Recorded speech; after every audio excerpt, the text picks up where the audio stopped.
రేవంత్ రెడ్డి మీరు ఖాళీ బిందెలు చేసిపోవడం వల్లనే ఈరోజు ఈ ఉద్యోగుల పరిస్థితులు ఇట్లా ఉన్నారు.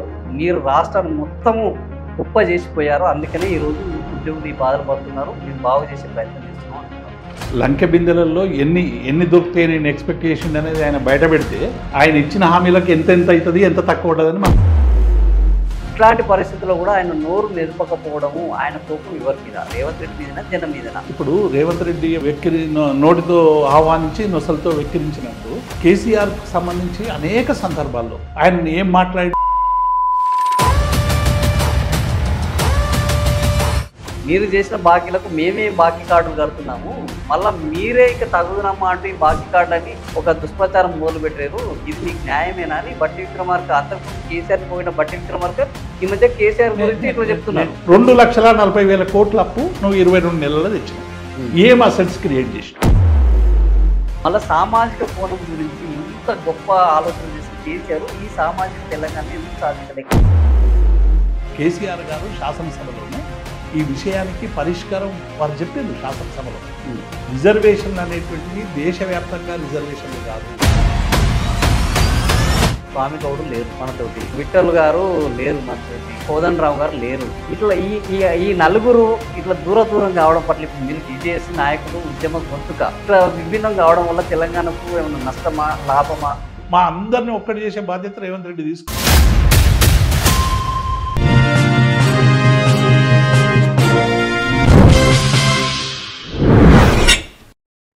ఉద్యోగ జీవితం ప్రారంభించి ఉద్యోగ సంఘాల నేతగా ప్రస్థానం కొనసాగించి ఉద్యమ నాయకుడిగా బీఆర్ఎస్ ముఖ్య స్వరంగా మారిన దేవిప్రసాద్ గారు ఈరోజు మనతో పాటు ఉన్నారు. ఈరోజు రాష్ట్రంలో జరుగుతున్న రాజకీయాలు, ఉద్యోగులు పడుతున్న కష్టాలు, వాటికి పరిష్కారాల గురించి మనతో మాట్లాడాలనుకున్నారు. మరిన్ని వివరాలు ఆయన అడిగి తెలుసుకుందాం. అన్న నమస్తే. నమస్తే అన్న, ఈరోజు రాష్ట్రంలో ఉద్యోగులందరూ పెన్షన్లు రావట్లేదు, రిటైర్మెంట్ అయితే సెటిల్మెంట్లు చేయట్లేదు, అవుట్ సోర్సింగ్ ఇబ్బందులు ఇవన్నీ అంటున్నారు. అసలు ఈ ఇబ్బందులకు కారణము రేవంత్ రెడ్డి అని ఒకవైపు అంటుంటే, రేవంత్ రెడ్డి మీరు ఖాళీ బిందెలు చేసిపోవడం వల్లనే ఈరోజు ఈ ఉద్యోగుల పరిస్థితులు ఇట్లా ఉన్నారు. మీరు రాష్ట్రాన్ని మొత్తము కుప్ప చేసిపోయారు. అందుకనే ఈరోజు ఉద్యోగులు ఈ బాధలు పడుతున్నారు. మేము బాగు చేసే ప్రయత్నం చేస్తున్నాం అంటున్నారు. రేవంత్ రెడ్డి మాట్లాడే మాటలు మనం చూస్తూ ఉంటే అసలు లంకె బిందెలలో ఎన్ని దొరికితే నేను ఎక్స్పెక్టేషన్ అనేది ఆయన బయట పెడితే ఆయన ఇచ్చిన హామీలకు ఎంత అవుతుంది ఎంత తక్కువ ఉంటుందని మనం ఆలోచించవచ్చు. ఏ ప్రభుత్వమైనా ఆ రోజు ప్రెస్ మీట్లో మీలాంటి జర్నలిస్టులు అందరూ కూడా వాళ్ళని అడిగింది, మీరు ఇన్ని హామీలు ఇస్తున్నారు, 2,500 మహిళలకు ఇస్తామంటారు, దివ్యాంగుల పెన్షన్ వేస్తామంటున్నారు, తర్వాత రైతు బంధు 15,000 చేస్తామంటున్నారు, 2 లక్షల రుణమాఫీ చేస్తామంటున్నారు, నిరుద్యోగ భృతి ఇస్తామంటున్నారు, 2 లక్షల ఉద్యోగాలు ఇస్తాం. మరి ఇవన్నీ ఇవ్వడానికి మీ దగ్గర డబ్బులు ఎక్కడి? రాష్ట్రం అంతా అప్పులే అని మీరే చెప్తున్నారు కదా, అప్పులు ప్రచారం చేస్తారు కదా, రెవెన్యూ రిసీట్స్ అందరికీ తెలిసినే. మీరు ఎట్లా చేస్తారని అడిగితే వారు చెప్పినటువంటి బట్టి విక్రమార్క మీట్ ది ప్రెస్లో కానీ, రేవంత్ రెడ్డి మీట్ ది ప్రెస్లో కానీ చాలా స్పష్టంగా వాళ్ళు చెప్పింది ఏంటంటే, మాకు పరిపాలనా దక్షత ఉంది, మాకు ఈ అప్పులు అనేటువంటివి అడ్డంకి రావు, మేము ఇచ్చినటువంటి ప్రతి హామీని కూడా అమలు చేస్తామని చాలా స్పష్టంగా ప్రకటించారు. అంటే దీని అర్థం ఏంటంటే, ఎన్నికల ముందే ఈ రాష్ట్రంలో అప్పులు ఉన్నాయనేటువంటి ఒక అజంప్షన్కు వాళ్ళు ఆల్రెడీ వచ్చిందనేటువంటి మాట వాస్తవం. కాబట్టి ఇలా రేవంత్ రెడ్డి చెప్పే మాట అంతా జూటా మాట అనేటువంటి విషయం చాలా స్పష్టంగా పార్లమెంట్లో కూడా తేలిపోయింది. 8 లక్షల కోట్ల అప్పులు అని చెప్పి పదే బీఆర్ఎస్ మీద దుష్ప్రచారం చేసినటువంటి కాంగ్రెస్ పార్టీ పార్లమెంట్లో ఆర్థిక శాఖ మంత్రి ఇచ్చినటువంటి జవాబు, మన గౌరవ ఎంపీ ఒకరు అడిగినటువంటి ప్రశ్నకు ఇచ్చినటువంటి జవాబుతో ఇది ఎఫ్ఆర్బిఎం పరిధిలోనే ఉంది, 3,44,000 కోట్లు అని వాళ్ళు జవాబు చెప్పారు. అయినప్పటికీ కూడా ఇటువంటి ప్రచారం చేస్తూ ఉన్నారు. ఒక్కటి చెప్పాల్సింది ఏంటంటే, ఇవాళ ఉద్యోగులకు సంబంధించి ఉద్యోగులకి 2019 వరకు కేసీఆర్ ప్రభుత్వం 1వ తారీఖున వేతనాలు చెల్లించింది. కరోనా రావడం వల్ల వచ్చినటువంటి ప్రపంచ ఆర్థిక మాంద్యంలో భాగంగా ఇక్కడ కూడా ఆర్థిక మాంద్యం వచ్చి 10-15 తారీఖు వరకు కూడా వేతనాలు తెచ్చి ఆ కోపం మా ఉద్యోగుల్లో కంటిన్యూ అయ్యి ఏమనుకున్నారంటే, కేసీఆర్ పరిపాలన పోవాలని మా ఉద్యోగులందరూ కూడా కోరుకొని రేవంత్ రెడ్డి గారిని కూర్చోబెడితే రేవంత్ రెడ్డి గారు మేనిఫెస్టోలో ఏం హామీ ఇచ్చిండు, మీకు వెంటనే తక్షణం డిఏలు చెల్లిస్తాం, తక్షణం 6 నెలలలోపు పిఆర్సీ అమలు చేస్తాం, అట్లాగే 317 జీవోను సవరించి న్యాయం చేస్తాం, కంట్రిబ్యూటరీ పెన్షన్ను రద్దు చేస్తాం అని చెప్పి హామీ ఇచ్చి అధికారంలోకి వచ్చింది. ఇవాళ 22 నెలలు అయిపోయింది ఆదినారాయణ గారు. ఇప్పటి వరకు 5 డిఏలు పెండింగ్ ఉన్నటువంటి ఏకైక రాష్ట్రం తెలంగాణ. గత 10 ఏళ్లలో కేసీఆర్ గారు మాకుండేటువంటి ర్యాపతో కావచ్చు, తెలంగాణ ఉద్యమంలో పాల్గొన్నటువంటి అభిమానంతో కావచ్చు, గౌరవంతో కావచ్చు 43% ఒకసారి, 30% ఒకసారి ఫిట్మెంట్ ఇచ్చాడు. 73%, 5% ఇంటీరియం రిలీఫ్ ఇచ్చాడు. 78% ఇవ్వడం వల్ల మిగతా రాష్ట్రాలతో కంటే కూడా కొంచెం హెచ్చుగా మన రాష్ట్ర ప్రభుత్వ ఉద్యోగుల జీతాలు ఉండే. ఇప్పుడు 18% జీతాలు తగ్గుదల ఉన్నాయి మిగతా రాష్ట్రాల కంటే. కారణం ఏంటంటే డిఏ పెండింగ్ ఉంది, పిఆర్సి పెండింగ్ ఉంది. అసలు ఇప్పటి వరకు ఏ ఒక్క రూపాయి కూడా చెల్లించిన పాపన పోలేదు. ఇంకొక దుర్మార్గమైనటువంటి ఏంటంటే మార్చి 24 నుంచి ఈ రోజు వరకు, సెప్టెంబర్ 25 వరకు దాదాపు 18,500 మంది ఉద్యోగులు రిటైర్ అయ్యారు. రిటైర్ అయిన వాళ్ళు దాచుకున్నటువంటి డబ్బు, జీపీఎఫ్ కావచ్చు, గ్రూప్ ఇన్సూరెన్స్ కావచ్చు, ఇది ఆ ఉద్యోగులకు తిరిగి చెల్లిస్తలేరు. దాదాపు 10,000 కోట్ల రూపాయలు ఇలా రిటైర్ ఉద్యోగులకు ఇవ్వాలి. ఇటీవల ఉద్యోగ సంఘాలన్నీ కూడా కొద్దిగా మేము ఆందోళన చేస్తామని చెప్పి రిప్రజెంటేషన్ చేసినాయి.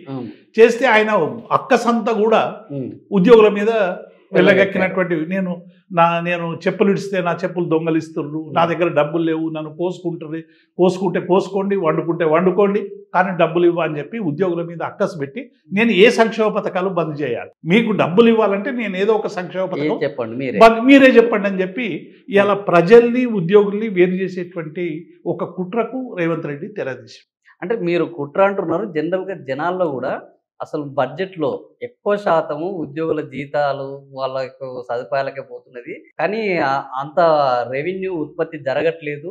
ఇప్పుడు కూడా రాష్ట్రం అంత రెవెన్యూ లోట్లో ఉన్నది, ఉద్యోగులు వాళ్ళ పని వాళ్ళు చేయట్లేదు, కానీ అడగడంలో మాత్రం ముందు ఉన్నారన్న ఒక చర్చను ముందరికి తీసుకొస్తున్నారు. ఇప్పుడు ఆదినారాయణ గారు, మీరు తెలంగాణ ఉద్యమంలో చాలా క్రియాశీలకంగా ఉన్నారు, మేమున్నాం. చంద్రబాబు నాయుడు అధికారంలో ఉన్నప్పుడు ప్రపంచ బ్యాంకు ఇచ్చినటువంటి గైడెన్స్ ప్రకారం సర్వీస్ సెక్టార్కి ఏదైతే ఉందో దాన్ని తగ్గియాలని చెప్పి ఆయన చాలా ప్రయత్నాలు చేశారు. అది ఎంత బెడ్స్ కొట్టిందో మనం చూసినాం. అంటే ఉద్యోగాల నియామకం ఏదైనా రెవెన్యూ రిసీట్లో టోటల్లో అన్ని రాష్ట్రాల్లో కూడా 25 నుంచి 30% కంటే ఎక్కడ కూడా లేవు. మన దగ్గర కూడా అంతే ఉంది, 25 నుంచి 30% లోపే ఉంటుంది. బాగా ప్రచారం ఇందులో ఉన్నాయి ఏంటి అంటే మొత్తం మంత్రుల జీతాలు, ఎమ్మెల్యే జీతాలు, ఎమ్మెల్యేలకు ఇచ్చేటువంటి గన్మెన్ల జీతాలు.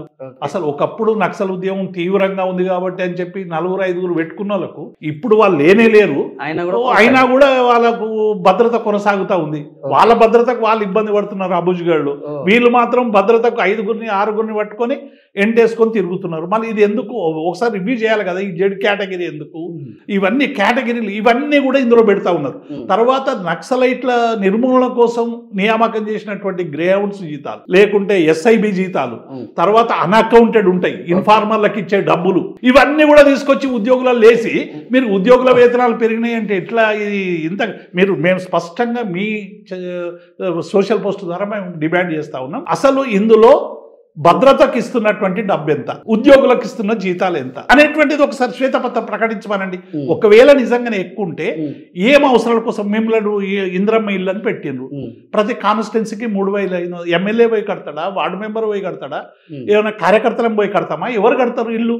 కట్టాల్సింది వర్క్ ఇన్స్పెక్టర్లు, ఇంజనీర్లు, లేకుంటే డిఈలు, ఏఈలు, ఈఈలు. వాటి మీద అజమాయి చేయడానికి ఎస్సీలు, సిఈలు, ఈఎన్సీలు. మరి మీరు ఇస్తున్నటువంటి మేనిఫెస్టోలో పెట్టినటువంటి అంశాల వల్ల చాలా ఇవాళ మళ్ళీ మీరు ధరణి అనేటువంటిది కొత్త కార్యక్రమం పెట్టారు.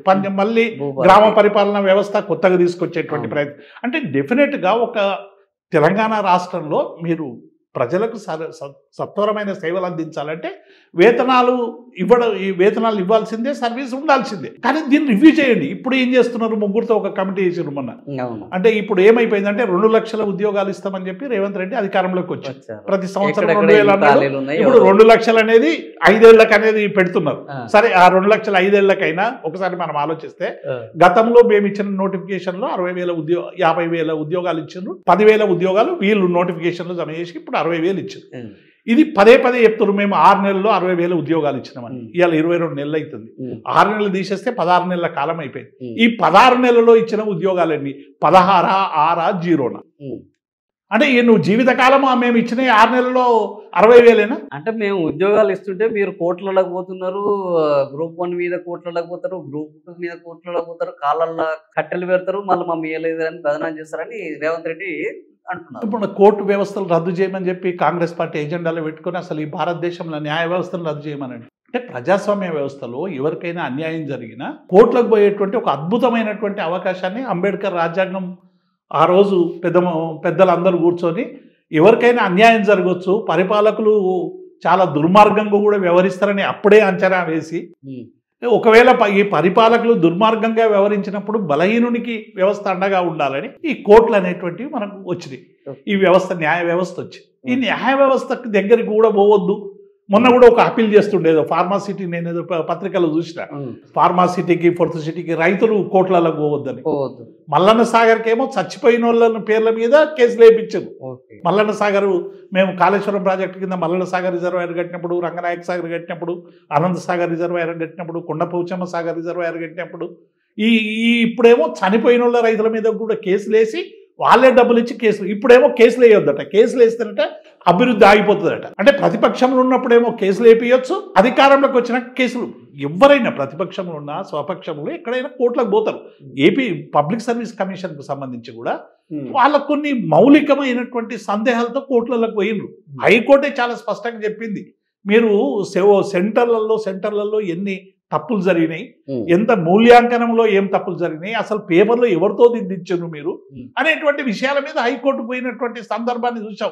మేము కేసులు వాళ్ళు చెప్పింది ఏంది, టీఆర్ఎస్ పార్టీ మీద వాళ్ళు చేసిన పెద్ద ప్రచారం ఏంటంటే 191,000 ఉద్యోగాలు మీ పిఆర్సీ కమిషన్, అప్పుడు వేసినటువంటి పిఆర్సీ కమిషన్లో ఉంది, ఆ 191,000 ఉద్యోగాలు నింపండి అని పెద్ద ఉద్యమం లాంటిది చేశారు.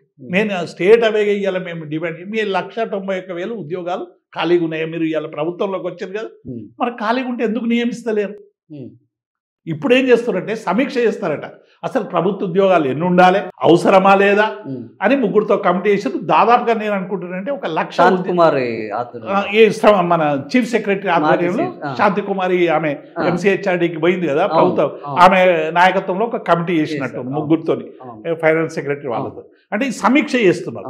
సమీక్ష ఉద్దేశం ఏంటంటే కటింగ్. కొన్ని వార్తలు బయటకు వచ్చినాయి సార్, టీఆర్ఎస్ ప్రభుత్వంలో ఒకరి పేరు మీదనే 3-4 జీతాలు తీసుకుంటున్నారు, ఒక్కడే 2-3 పేర్లు పెట్టి జీతాలు తీసుకుంటున్నారు, ఇవన్నీ కాంట్రాక్ట్ పేరుతోటి బీఆర్ఎస్ నేతలకు డబ్బులు ఇస్తున్నారు, ఇవన్నీ సమీక్షించడానికే మేము ఈ కమిటీ వేసాము, అట్లా చాలా బయటపడుతున్నాయని కూడా కొన్ని వార్తలు వచ్చినాయి. నేనేమంటున్నా, నిన్న కార్తీక్ అనే ఒక అబ్బాయి జూబ్లీ హిల్స్ ఎన్నికకి ఆయన 3 ఓట్లు ఉన్నాయని చెప్పి మేము ఐడి కార్డ్ నంబర్తో సహా ఇచ్చారు, నిన్న బయట పెట్టినాం. నేను అడుగుతున్నా రేవంత్ రెడ్డిని, ఏ డిపార్ట్మెంట్లో 3 ఉద్యోగులు ఉన్నారు, ఒకే ఉద్యోగి 3 ఎవరు నకిలీ ఉద్యోగులు ఉన్నారు, ప్రకటించండి, మేమే అడుగుతాము. అటువంటి దొంగ ఉద్యోగాలను పెట్టుకున్నటువంటి అధికారులను శిక్షలు వేయండి. ఇవాళ అదే నవీన్ విఠల్ మీ దగ్గర ఉన్నాడు, అదే శాంతి కుమారి మీ దగ్గర ఉన్నది, అదే సందీప్ సుల్తానియా మీ దగ్గర ఉన్నాడు, అదే రామకృష్ణారావు ఉన్నాడు, అందరూ వాళ్ళే కదా. వ్యవస్థలు మారినంత మాత్రాన ఉద్యోగ వ్యవస్థ మారదు కదా. అదే చీఫ్ సెక్రటరీలు ఉన్నారు, అదే డిపార్ట్మెంట్ ఉంది. మరి మీరు అన్ని ఈ రివ్యూకి ఏమన్నా పెద్దగా అడవులలో ఎక్కడనో చిన్నగా చనిపోతే, ఎన్కౌంటర్లో చనిపోతే పుట్టుమచ్చ పట్టుకొని మీరు పలానాని నిర్ధారించేటువంటి అతి గొప్ప టెక్నాలజీ ఉన్నటువంటి భారతదేశ వ్యవస్థలో మీకు ఈ రాష్ట్రంలో పనిచేస్తున్న దొంగ ఉద్యోగులు దొరుకుతలేరా? చెప్పండి. నిజంగానే అటువంటిది ఉంటే డెఫినెట్గా దాన్ని కండెమ్ చేయాలి. ఎట్లా అధికారుల ఇళ్ళలో ఇవాళ పోలీస్ డిపార్ట్మెంట్లో కానీ ఇంకొక డిపార్ట్మెంట్లో కానీ చాలామంది కింది స్థాయి ఉద్యోగులు ఇళ్లలో పెట్టుకొని పనిచేస్తారు. ఫస్ట్ గవి రద్దు చేయండి. ఐఏఎస్ ఐపీఎస్ అధికారులు బీఆర్ఎస్ పాలన నుంచి కొనసాగుతున్నాయి, మేము కొత్తగా చేసినా ఏం లేవు, అప్పుడు వాళ్ళు చేస్తే మేము ఇప్పుడు కొనసాగిస్తున్నాము, ఇంకా కొన్ని తగ్గించే ప్రయత్నం చేస్తున్నాం, వీళ్ళు చేసిన పాపాలు ఒక్క రోజులో పోయే పరిస్థితి లేదు అని అంటున్నారు. ఇప్పుడు ఆ 90 ఏళ్ల పాపం స్వాతంత్రం వచ్చినప్పటి నుంచి కాంగ్రెస్ పరిపాలించింది. మనకు ఇక్కడ దాదాపు ఒక 50-54 ఏళ్ళ అధికారంలో ఉంది తెలుగుదేశం పార్టీ వదిలిపెట్టి. ఈ 54 ఏళ్ళ పాపం గడగడానికే మాకు 10 ఏళ్ళు పట్టింది. ఇంకా మేము చేసుడు పక్కకు పెట్టు. మేము చేసిన 10 ఏళ్లలో మేము చేసినవి చాలా స్పష్టంగా కనబడుతున్నాయి. నిజంగానే మా పరిపాలనలో కొన్ని తప్పులు జరిగి ఉండొచ్చు. మేము అసలే తప్పులు జరగలేదు, మేము మొత్తం శ్రీరామచంద్రులం.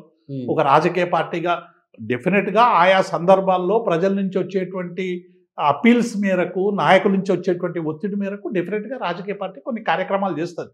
కానీ తప్పులు జరిగితే ప్రజలు వాటిని మా పట్ల కొంత వ్యతిరేకత కనబరిచి మమ్మల్ని అధికారంలోకి తెచ్చి, మీరు ఏం చెప్పారు మమ్మల్ని, మా మీద మీరు ప్రచారం ఏం చేశారు, మెరుగైనటువంటి పరిపాలన ఇస్తాం, ప్రజా పరిపాలన ఇస్తాం, ప్రజాస్వామ్యాన్ని పునరుద్ధరిస్తాం, మరి చెప్పారు కదా, మా తప్పులు ఎందుకు వేస్తారు? మా తప్పులు ఆల్రెడీ ప్రజలు మాకు శిక్ష వేసారు. మమ్మల్ని ఇవాళ ప్రతిపక్ష స్థానంలో ఉండండి మీరు ఆయన ఎవరైతే రేవంత్ రెడ్డి చాలా హామీలు ఇచ్చిండు, ఈయన చాలా దుర్మార్గుడు అని ప్రజలు ముందే నిర్ణయించుకున్నారు.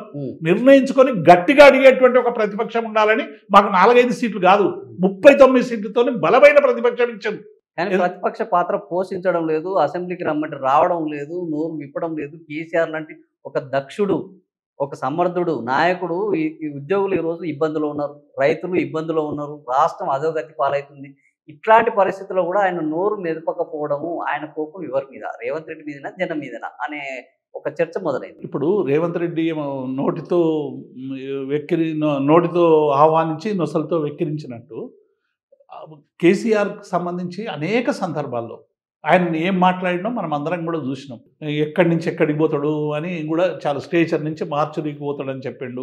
ఆయన రావాలి, ఆయన అవమానించాలని చాలా పెద్ద ఎత్తున ప్రయత్నం చేసిండు. కేసీఆర్ గారు 2-3 సందర్భాల్లో అసెంబ్లీకి పోయిండు వచ్చిండు. మా కేటీఆర్ హరీష్ రావు గారు చాలా అనేక విషయాల మీద ఇవాళ కేసీఆర్ హరీష్ రావుకే ఈయన తట్టుకుంటలేడు. మేము రుణమాఫీ దగ్గర నుంచి రైతు బంధు దగ్గర నుంచి రోజు ఒక ఇష్యూ. ఆదినారాయణ గారు ఇవాళ ఎట్లయిపోయిందంటే కునుకు మీద రేవంత్ రెడ్డికి అధికారం వచ్చింది కానీ నిద్ర లేదు. హరీష్ రావు, కేసీఆర్ భజన్నే రోజు. మీరు నిజంగానే మంచి పరిపాలన చేస్తే, మీరు ఇచ్చినటువంటి హామీలు అమలు చేస్తే ప్రతిపక్ష పాత్ర మాకెందుకు ఉంటుంది? మేము ప్రతిపక్షం నుంచి మెల్లగా దిగజారుతాం. కానీ మీరు చేస్తున్నది ఏంది? మీరు ఇచ్చిన హామీలు అమలు చేయలేదు. ప్రజాస్వామ్యం పునరుద్ధరిస్తామని సోషల్ మీడియాలో రీట్వీట్ చేసిన వాళ్ళని కూడా అరెస్ట్ చేస్తున్నారు. ఎంత దుర్మార్గం ఇది గతంలో ఎప్పుడైనా జరిగిందా? సోషల్ మీడియాలో అభిప్రాయాలు వ్యక్తం చేసినటువంటి వాళ్ళని పోలీస్ స్టేషన్లకు పిలుస్తున్నారు. అంటే కేటీఆర్ గారు కొన్ని యూట్యూబ్లను సోషల్ మీడియాను తయారు చేసి కావాలని ప్రభుత్వాన్ని భ్రష్టు పట్టించే కార్యక్రమం, అప్రతిష్ట పాలు చేసే కార్యక్రమాన్ని చేపట్టారు. ఆయన గత ఎన్నికల్లో చెప్పారు, మేము సోషల్ మీడియా వల్లనే ఓడిపోయినాం కాబట్టి ఇప్పుడు సోషల్ మీడియా ద్వారా ఈ ప్రభుత్వాన్ని ఓడగొట్టాలని ప్రయత్నం చేస్తున్నారు అనేది ఆయన ఆరోపణ. సోషల్ మీడియా ఏం బ్యాండ్ ఆర్గనైజేషన్ కాదు ఆదినారాయణ గారు. అదేం నిషేధిత సంస్థలు పెట్టేది కాదు, ఐఎస్ఐ తీవ్రవాదుల సంస్థలు కావు. చాలా సోషల్ మీడియా అంటే ఒక సామాజిక తీవ్రవాదులు అంటున్నాడు. వాళ్ళు ఏమన్నా అంటే అనుకోనియండి. ఇప్పుడు ప్రజల కోసం పనిచేసే వాళ్ళు తీవ్రవాదులు అని అంటే మేము గర్వపడతాం తప్ప మాకు నష్టం జరిగేది ఏముంది? డెఫినెట్ గా మేము తీవ్రవాదులమే. ఒకవేళ ప్రజల కోసం పనిచేసే వాళ్ళు అందరినీ తీవ్రవాదులని ప్రభుత్వం భావిస్తే మేము ఏమంటున్నామంటే ఇవాళ సోషల్ మీడియా అనేటువంటి బలమైనటువంటి ఆయుధంగా తయారైంది. ఎందుకంటే మెయిన్ మీడియా అంతా కూడా ఇవాళ కొంత గోడి మీడియా, మిగతాదంతా కూడా ఇక్కడ రేవంత్ రెడ్డి మీడియా తయారైంది. ప్రజలకు సంబంధించినటువంటి వార్తలు కానీ ప్రజల ఆకాంక్షలు కానీ సరైనటువంటి రీతిలో ప్రజలకు చేరాలంటే డెఫినెట్గా సోషల్ మీడియానే ఇలా ప్రధానమైనటువంటి పాత్ర పోషిస్తుంది. సోషల్ మీడియాలో ఏం చెప్తున్నారు ప్రజలు? తాము కుల్లా చెప్తున్నారు, ఎటువంటి బీఫ్స్ లేకుండా ఈ ప్రభుత్వం మాకు మహాలక్ష్మి రాలేదంటున్నారు. నిజంగానే వచ్చి ఉంటే దాని పక్కకు మీరు ఇస్తున్న డబ్బులు పెట్టి ఎంతమందికి ఇస్తున్నారో చెప్పి ఇవ్వాలి. 1,67,00,000 మంది మహిళలకు నువ్వు 2,500 ఇస్తావు 6 నెలల్లో అని వాగ్దానం చేసినావు. మళ్ళీ ఇయ్యలేదు అని సోషల్ మీడియా చెప్తే దాని మీద ఆక్రోశం ఎందుకు? రుణమాఫీ 41,000 కోట్లు కావాలని స్టేట్ లెవెల్ బ్యాంకింగ్ కమిటీ చెప్పింది. నువ్వు పెట్టింది 30,000 కోట్లు. బడ్జెట్లో తీసుకొచ్చే వరకు 27,000 కోట్లు ప్రొవిజన్ పెట్టావు. అక్కడి నుంచి 17,000 కోట్లు మాత్రమే చేసినావు. ఇది అడుగుతున్నారు రైతులు. 2 లక్షల కంటే ఎక్కువ ఉన్న వాళ్ళందరూ కూడా మీరు డబ్బు తెచ్చి బ్యాంకులలో కట్టుకోండి, మేము 2 లక్షల వరకు రుణమాఫీ చేస్తారంటే పాపం పుస్తకాలు రకరకాల అప్పులు తీసుకొచ్చి కుదువబెట్టి 2 లక్షల పైన ఉన్నాయని బ్యాంకుల లోన్లు క్లియర్ చేస్తే ఇప్పటి వరకు ఒక్కరిది కూడా రుణమాఫీ కాలేదు. ఇక రైతు బంధుకు సంబంధించి మొన్న మా బాకీ కార్డులో చాలా స్పష్టంగా చెప్పిన వివరాలన్నీ కూడా రైతు బంధు 2 సందర్భాలు 2 ఫసల్ లేకొట్టి మొన్న ఒకటి మాత్రమే ఎన్నికలు అని ఇచ్చినటువంటి సందర్భాన్ని చూసి మా మీద ఎంత ప్రచారం చేశారు. గుట్టలున్నాయి, కొండలున్నాయి, సముద్రాలున్నాయి, ఎయిర్పోర్ట్. బట్టి విక్రమార్క గారు మాట్లాడుతూ ఈ బాకీ కార్డులు మీరు చేయడానికి మీరు చేసిన బాకీలకు మీరు చేసిన అప్పులకు మిత్తిలు కట్టలేకనే ఈ రాష్ట్రం సగం ఖరాబ్ అయిపోయింది.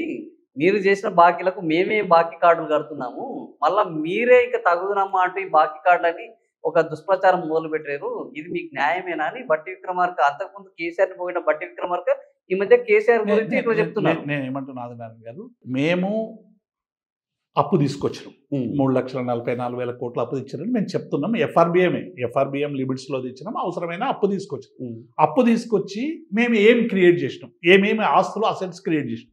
ఇవాళ గతంలో ఉన్న సబ్స్టేషన్లు ఎన్ని, ఇప్పుడున్న సబ్స్టేషన్లు ఎన్ని, గతంలో ఉన్న బిల్డింగ్లన్నీ ఇప్పుడు ఉన్నటువంటి బిల్డింగ్లేని, గతంలో ఉన్నటువంటి నీటి సౌకర్యాలు ఎంత, ఇప్పుడున్న ఇవన్నీ కూడా మేము తెచ్చిన డబ్బు తెచ్చేం చేసినాం. నేను ఒకటే ప్రశ్న, 2,40,000 కోట్ల అప్పు నువ్వు 22 నెలల్లో తెచ్చినావు, ఏం అసెట్స్ క్రియేట్ చేసినావు? మేము సూటిగా అడుగుతున్నాం. మేము తెచ్చిన 3,44,000 కోట్లు మేము సబ్ స్టేషన్లు తెచ్చినాము, తర్వాత ట్రాన్స్ఫార్మర్లు తెచ్చినాము, అన్ఇంటరప్టెడ్ కరెంట్ ఇచ్చినాము. అంటే మీకు సర్ప్లస్ స్టేట్ని ఇచ్చారు కాబట్టి మీరు బ్రహ్మాండంగా ఉన్నారు. మీరు అప్పుల రాష్ట్రాన్ని మాకు ఇచ్చారు కాబట్టి మీ అప్పులకు మేము మిత్తిలు కట్టడానికి సరిపోతుంది ఆదినారాయణ గారు. సర్ప్లస్ కోట్లు ఎంత, 13,000 కోట్ల రూపాయలు సర్ప్లస్ అనేది తెలంగాణ మౌలిక అవసరాలను తీర్చుతుందా? ఇలా మనం ప్రాజెక్టులు కట్టుకున్నాం, సరే ప్రాజెక్టులకు కాళేశ్వరం ప్రాజెక్టు కావచ్చు, మల్లన్న సాగర్ కావచ్చు, రంగనాయకు రకరకాల కట్టినాం. దానిలో ఉండే చర్చ పక్కకు పెడదాం. అట్లాగే కాకతీయ మిషన్ పేరు మీద కాలువలు బాగు చేసుకున్నాం, ఇంకా మిగతా ఈ ఎలక్ట్రిసిటీ మీద ఖర్చు పెట్టినాం.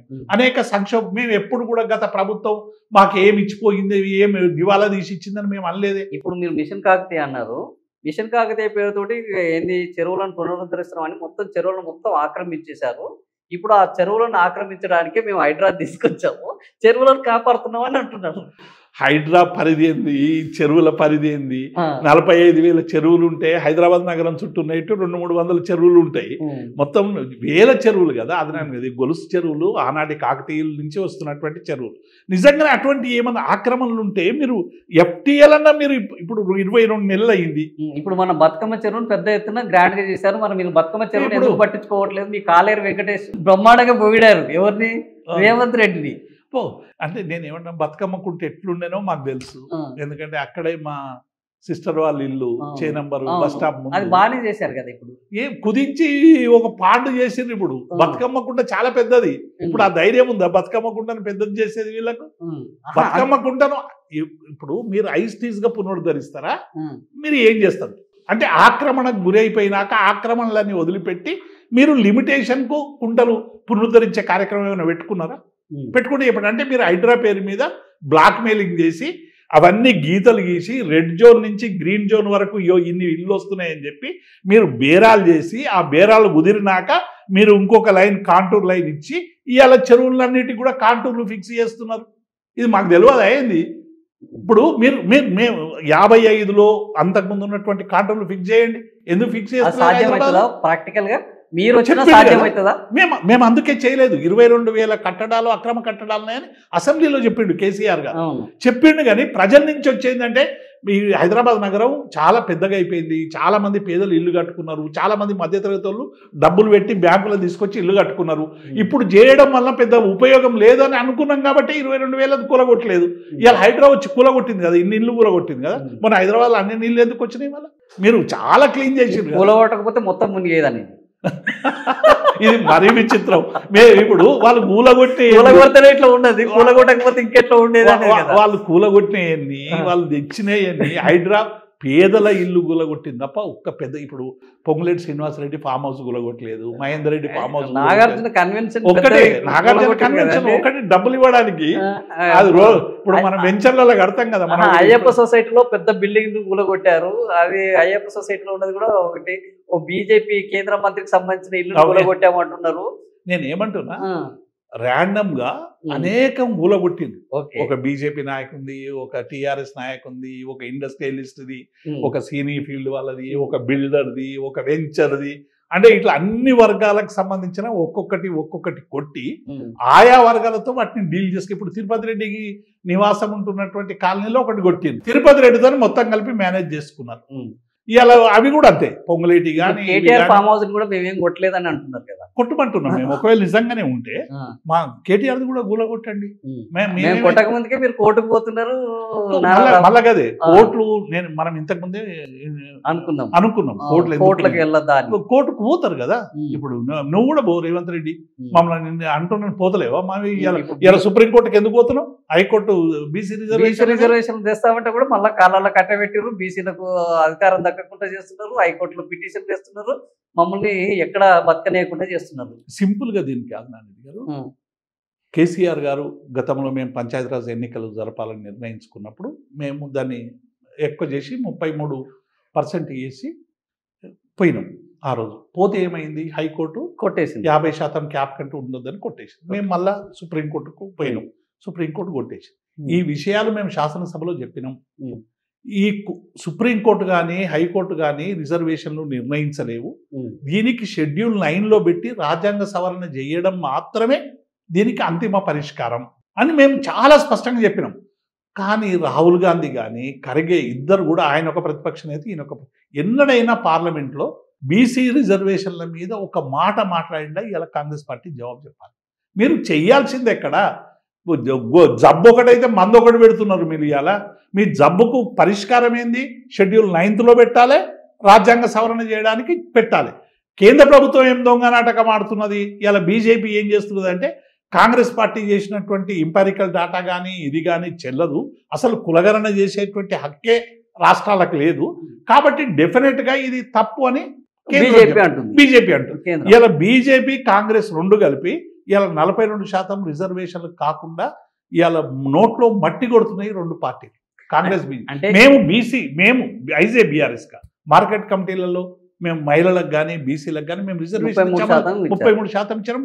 50% మార్కెట్ కమిటీలలో మేము మహిళలను నియమించినాం. మీరు చేయండి అటువంటి ఏమైనా రిమార్కబుల్ చేయండి. ఇలా మేము కామారెడ్డిలో 42% అని రిజర్వేషన్ పెట్టారు. 42% ఎక్కడిది మీకు కలవడ్డదా? 42% ఎందుకు అనేది ఇప్పుడు మీరు ఏం చేశారంటే, ఎక్కడైనా మీరు సర్వే చేసినాక సర్వేలో వచ్చినటువంటి గణాంకాల ఆధారంగా రిజర్వేషన్లు కేటాయించాలి. కానీ మీరు మొదలు ఒక టార్గెట్ అనుకో, 42 ఒక టార్గెట్, దానికి అనుగుణంగా గణన. బీసీలు అందరూ ఏమన్నారు? మీరు ఓసీలే విపరీతంగా ఎంచుకొని మమ్మల్ని తగ్గించారు, ఈ తెలంగాణలో చచ్చిపోయిందే బీసీలు, ఓసీలు అందరూ ఎవడు చేస్తలేడు, మొత్తం ఓసీలంతా బతుకుతున్నారు, మేము మాత్రమే చేస్తున్నామని బీసీలు మొన్న పెద్ద గొడవ చేసారు. ఇలా అంత ఇంపార్టికల్ డేటా గల తప్పులున్నాయి. అయినప్పటికీ కూడా బీఆర్ఎస్ ఇంటోటోగా యాక్సెప్ట్ చేసి వాళ్ళకి అధికారం ఉన్నారు కాబట్టి చేయమని, మళ్ళీ మీరు అదొక్కటి చేయలేదు. 42% సివిల్ కాంట్రాక్టుల్లో మీకు రిజర్వేషన్ ఇస్తామన్నారు. మళ్ళీ ఆ జీవో ఎందుకు వేయలేదు రేవంత్ రెడ్డి గారు? బీసీల మీద మీకు లేదా ప్రేమ, మాకు లేదా? మీరు 20,000 కోట్ల రూపాయలు బడ్జెట్లో కేటాయిస్తామన్నారు ఎవరి ఇయర్. 1,00,000 కోట్ల రూపాయలు మా టెన్యూర్లో పెడతామని చెప్పారు కదా, ఎందుకు ఇస్తలేరు? ఇట్లా ఒక 25. ఇప్పుడు కేసీఆర్ గారు తెలంగాణ వచ్చిన తర్వాత చాలా గొప్పగా ప్రసంగం చేశారు. ఏంటంటే తెలంగాణ అంటే బీసీ, ఎస్సీ, ఎస్టీ, మైనార్టీ 80% ఉన్నారు, సో వాళ్ళ కోసమే పనిచేస్తున్నాం అన్నారు. ఇప్పుడు చెప్తున్న ఈ ట్రిపుల్ టెస్టు, ఈ సామాజిక తెలంగాణ, భౌగోళిక తెలంగాణ సాధించారు, సామాజిక తెలంగాణ సాధించలేకపోయారని కేసీఆర్ కూతురు కవిత నేరుగా డైరెక్ట్గా చెప్తున్నారు. ఇంకా వేరే వాళ్ళు అంటే సరే ఆరోపణలు అనుకుందాం, అదే ప్రభుత్వంలో ఉన్నారు, ఆయన కూతురే మేము సామాజిక తెలంగాణ సాధించలేక ఫెయిల్ అయ్యామని చెప్తున్నారు. ఒక్కటి, మాది ప్రాంతీయ పార్టీ, పార్లమెంట్ లో చట్టాలు చేసేంత బలం లేనటువంటి పార్టీ. అంటే ట్రిపుల్ టెస్ట్ కు పార్లమెంట్ అవసరం లేదు కదా సార్. చెప్తాను, గణన అనేటువంటిది అంటే ఒక రాజ్యాంగంలో తెలిసినటువంటి వాళ్ళుగా కులగణన కానీ జనగణన కానీ చేసేటువంటి హక్కు రాష్ట్రాలకు లేదు. సెన్సస్ చేయాల్సింది, నిర్ధారించాల్సింది కేంద్రం. కేంద్రంలో ఆ చట్టం మారితే తప్ప నువ్వు రాష్ట్రంలో చెయ్యలేవు. ఇది చెల్లనేరదు. మహారాష్ట్రలో అయిపోయింది, మహారాష్ట్రలో చేసినాక కొట్టేసారు, బీహార్లో కొట్టేసారు. ఇట్లా మనకు అనేక అనుభవాలు ఉన్నాయి. కాబట్టి కేంద్రంకి సంబంధించినటువంటి అంశాన్ని నువ్వు చేతిలోకి తీసుకొని మీకు సామాజిక తెలంగాణ జరగలేదంటే ఎట్లా? సామాజిక తెలంగాణ ఇప్పటికి జరగదు, రేపు కూడా ఎప్పుడు జరుగుతుందో తెలియదు, ఎప్పుడు జరగదు, ఎప్పుడు జరిగేటువంటి అవకాశమే కనబడతలేదు. ఇప్పుడు సామాజిక తెలంగాణ జరగాలంటే పార్లమెంట్లో బీసీలకు రాజ్యాధికారం రావాలి, పార్లమెంట్ చట్టసభల్లో ఉండాలి. కేవలం ఎంపీటీసీ జడ్పీటీసీలకు వేసేస్తే అయిపోతుందా? మీరు ఎమ్మెల్యేలు మాత్రం ఓసీలు ఎక్కువ ఉండాలి. ఎంతమంది ఉన్నారు ఓసీలు ఈ శాసనసభలో? లెక్కలు తీయండి, అన్ని రాజకీయ పార్టీలు ఎవరన్నా కానివ్వండి. నేను ఏమంటున్నా, మీకు రాజ్యాంగబద్ధంగా రిజర్వేషన్లు కల్పించి చట్టసభలో కూడా ఉండాలి. ఉద్యోగ ఉపాధిలో కూడా లేదు కదా బీసీలకు. మీరు దీని పాపం ఏమంది? నేను ఏమంటున్నా అంటే 70 ఏళ్లుగా వివిధ రాజకీయ పార్టీలు పరిపాలిస్తున్నాయి, పార్లమెంట్లో ఉన్నాయి. చట్టాలు ఎందుకు చేయలేకపోయినరు, ఎందుకు చేయలేకపోయినరు? ఇవాళ అది చెప్పకుండా 10 ఏళ్ళు, మేము వచ్చిన పీరియడ్ 9.5 ఏళ్ళు, టీఆర్ఎస్ పరిపాలించింది 9.5 ఏళ్ళు. ఈ 9.5 ఏళ్లలో తెలంగాణ రాష్ట్రానికి సంబంధించిన మౌలిక సౌకర్యాల కల్పన కోసమే మా టైం అంతా గడిచిపోయింది. నీటి కోసం కావచ్చు, లేకుంటే కరెంటు తీసుకురావడంలో కావచ్చు, వ్యవసాయం మీద పెట్టేటువంటి దృష్టి కావచ్చు, రైతులకు పెట్టే దృష్టి కావచ్చు, రోడ్లు చేసేటువంటి పని కావచ్చు, బిల్డింగ్ల నిర్మాణం కావచ్చు, మేము చేయగలిగినంత 9.5 ఏళ్లలో మాకు చేతనైనంత, మాకు శక్తిని ఉన్నంత చేసినాం. ఈ 9.5 ఏళ్లనే 70 ఏళ్ల వాళ్ళ పాపం అంతా పోవాలి, భవిష్యత్తులో ఉండేటువంటి 100 సంవత్సరాలది కూడా మొత్తం మీరే చేసిపోవాలి. అంటే టీఆర్ఎస్ కేవలం మొత్తం అదే చేసిపోయేది ఉంటే మేము మాత్రం కూర్చొని తినాలి అనేటువంటి దుర్మార్గమైనటువంటి ఆలోచనతో రాజకీయ పార్టీలు మాట్లాడితే ఇక దానికి జవాబు ఎవరు చెప్పాలి? ఇప్పుడు కేసీఆర్ గారు అసాధ్యం అనుకున్న తెలంగాణను ఎన్ని రాజకీయ శక్తులు అడ్డుపడ్డా దాన్ని సుసాధ్యం చేశారు. అసలు తెలంగాణలో ఫ్లోరైడ్ నశించడం అసాధ్యం అన్నారు. అది ఫ్లోరైడ్ రక్కసిని చేసేశారు చెరువులో. ఇట్లాంటి అసాధ్యాలను సుసాధ్యాలు చేసిన కేసీఆర్ బీసీలకు జనాభా ప్రాతిపాదికన మేమెంతో మాకంత అనే దాన్ని మళ్ళీ సామాజిక కోణం గురించి ఇంత గొప్ప ఆలోచన చేసిన కేసీఆర్ ఈ సామాజిక తెలంగాణను ఎందుకు సాధించలేకపోయారన్న ప్రశ్న వస్తుంది. డెఫినెట్గా దాన్ని కూడా మనం చర్చించాలి. కేసీఆర్ గారు శాసనసభలోనే ఈ విషయానికి పరిష్కారం వారు చెప్పారు శాసనసభలో. రిజర్వేషన్లు అనేటువంటివి దేశవ్యాప్తంగా రిజర్వేషన్లు కాదు, ఏ రాష్ట్రానికి సంబంధించినటువంటి సామాజిక వర్గాలను గుర్తించేటువంటి అధికారం ఆ రాష్ట్రాలకే ఇవ్వాలి రిజర్వేషన్ల అధికారం అనేటువంటి విషయాన్ని ఏబిసిడి రిజర్వేషన్లు ఇక్కడి నుంచి బిల్లు పంపించేటప్పుడే కేసీఆర్ గారు చెప్పారు. మీరు అది ఇవ్వండి అని చెప్పి బీజేపీని మేము ఆ రోజు డిమాండ్ చేసి మేము తీర్మానం చేసి పంపించడం. నేను ఏమంటున్నా, ఇవాళ రాష్ట్రాల చేతిలో రిజర్వేషన్ అంశం లేదు. లేని ఇప్పుడు మా చేతిలో ఇవాళ విద్యుత్ ఉంది, మేము చేసినాం. నీటికి సంబంధించిన అంశాలు పరిష్కరించుకునేటువంటి ప్రయత్నం చేసినాం. ఇట్లా రకరకాల ఏర్పాటు కూడా రాష్ట్రాల చేతిలో లేదు, కానీ కేంద్రాన్ని ఎగ్జాక్ట్ ఇవాళ కూడా చేయాల్సింది ఏంది, రేవంత్ రెడ్డి గారు చేయాల్సింది ఏంటంటే కేసీఆర్ గారు ఏం చేసిండ్రు, తెలంగాణ తెచ్చేదాకా నేను ఢిల్లీ నుంచి హైదరాబాద్కు రానని శపథం చేసి ఢిల్లీకి పోయిండు, తెలంగాణ తీసుకొచ్చారు. రేవంత్ రెడ్డిని కూడా మేము అదే డిమాండ్ చేస్తున్నాం. బీసీలకు 42% తీసుకొని హైదరాబాద్కు అప్పటి వరకు ఢిల్లీలో ఉండు. ఇప్పుడు ఇంకోటి కూడా అది నేను ఏదో అనడానికి కాదు, బీసీలకు సంబంధించి కూడా శాసనసభలో ఏం చెప్పిండు రేవంత్ రెడ్డి, అన్ని వర్గాలను కలిసి మోడీ దగ్గరకు పోయి అందరం కలిసి ఒత్తిడి తీసుకొచ్చి ఐక్య కార్యాచరణతో చేద్దామన్నాడు. ఒక్క ప్రతిపక్ష నాయకుడినైనా మీరు కలుపుకున్నారా? పేపర్లు ఎవరైనా ప్రకటించి ఆహ్వానిస్తే, ఇప్పుడు పెళ్లి ఉంది రండి అని మనం కార్డు ఇస్తే మన ఇంటికి వచ్చే చుట్టాలు ఎంత, మనం కార్డులు ఇస్తే వచ్చే చుట్టాలు ఎంత? అంటే ఈ బాధ్యత బీసీ మంత్రికి ఒప్పచెప్పినా మీ బీసీ మంత్రి చేయలేకపోయాడు అంటున్నాడు. మీ బీసీ పొన్నం ప్రభాకర్కి ఒప్పచెప్పినాను, బీసీలకు సాధికారత తీసుకురావడం. మనం పొన్నం ప్రభాకర్ గురించి ఎంత తక్కువ మాట్లాడుకుంటే అంత మంచిది. ఉద్యమకారుడు, మాకు ఆయన మీద గౌరవం ఉంది. కానీ ఆయన ఇటీవల మాట్లాడుతున్న మాటలు, చేస్తున్న చేష్టలు, ఆయన అవలంబిస్తున్న వైఖరి, ఆయన ఫ్రస్ట్రేషన్, రేవంత్ రెడ్డికి ఆయన మధ్య ఏం గ్యాప్ కుదిరిందో మాకు తెలియదు. కానీ ఆయనకు వస్తున్నటువంటి ఫ్రస్ట్రేషన్ ఇవన్నీ చూసినాక పొన్నం ప్రభాకర్ ఏంది ఇట్లా మాట్లాడుతున్నాడు అనే ఒక ఉద్యమ కార్యాచరణలో మాతో పాలు పంచుకున్న ప్రభాకర్ ఇట్లా పక్కదారి ఎందుకు పడుతుండనేటువంటి బాధ అయితే మాకు ఉంటది కదా. ఇప్పుడు పొన్నం ప్రభాకర్ గారు మేము ఏం చెప్తుంటే, ఆయన బీసీలు కావాలని కోరుకుంటున్నాం, చిత్తశుద్ధితో కోరుకున్నటువంటి ప్రభాకర్ అందరినీ తీసుకొని పోవాల్సింది. మీరు అన్ని రాజకీయ పార్టీలు, మా గంగుల కమలాకర్ గాని, మా శ్రీనివాస్ గౌడ్ గాని అనేక మంది ఉన్నారు కదా. ఉద్యమ సహచరానికి మీరు సలహాలు ఇస్తలేరా? ఇట్లా తప్పుదారి పడుతున్న ప్రభాకర్ ఇట్లా మరి సరైన పద్ధతిలో పోదాం, మళ్ళా మన ఉద్యమాన్ని బీసీలను తెలంగాణ కాపాడుకుందాం చెప్పట్లేదు. ఎందుకు చెప్పాం? డెఫినెట్ గా కలిసినప్పుడు చెప్తాం. కలిసే అవకాశం ఈ మధ్య ఎప్పుడు వచ్చినా పెళ్లిళ్ళ కలిసి అవుతుంది తప్ప ప్రత్యేకంగా కలిసేటువంటి అవకాశం వస్తలేదు. నేను ఏమంటున్నా, ఇది ఒక పొన్నం ప్రభాకర్ ఆలోచన కాదు కదా.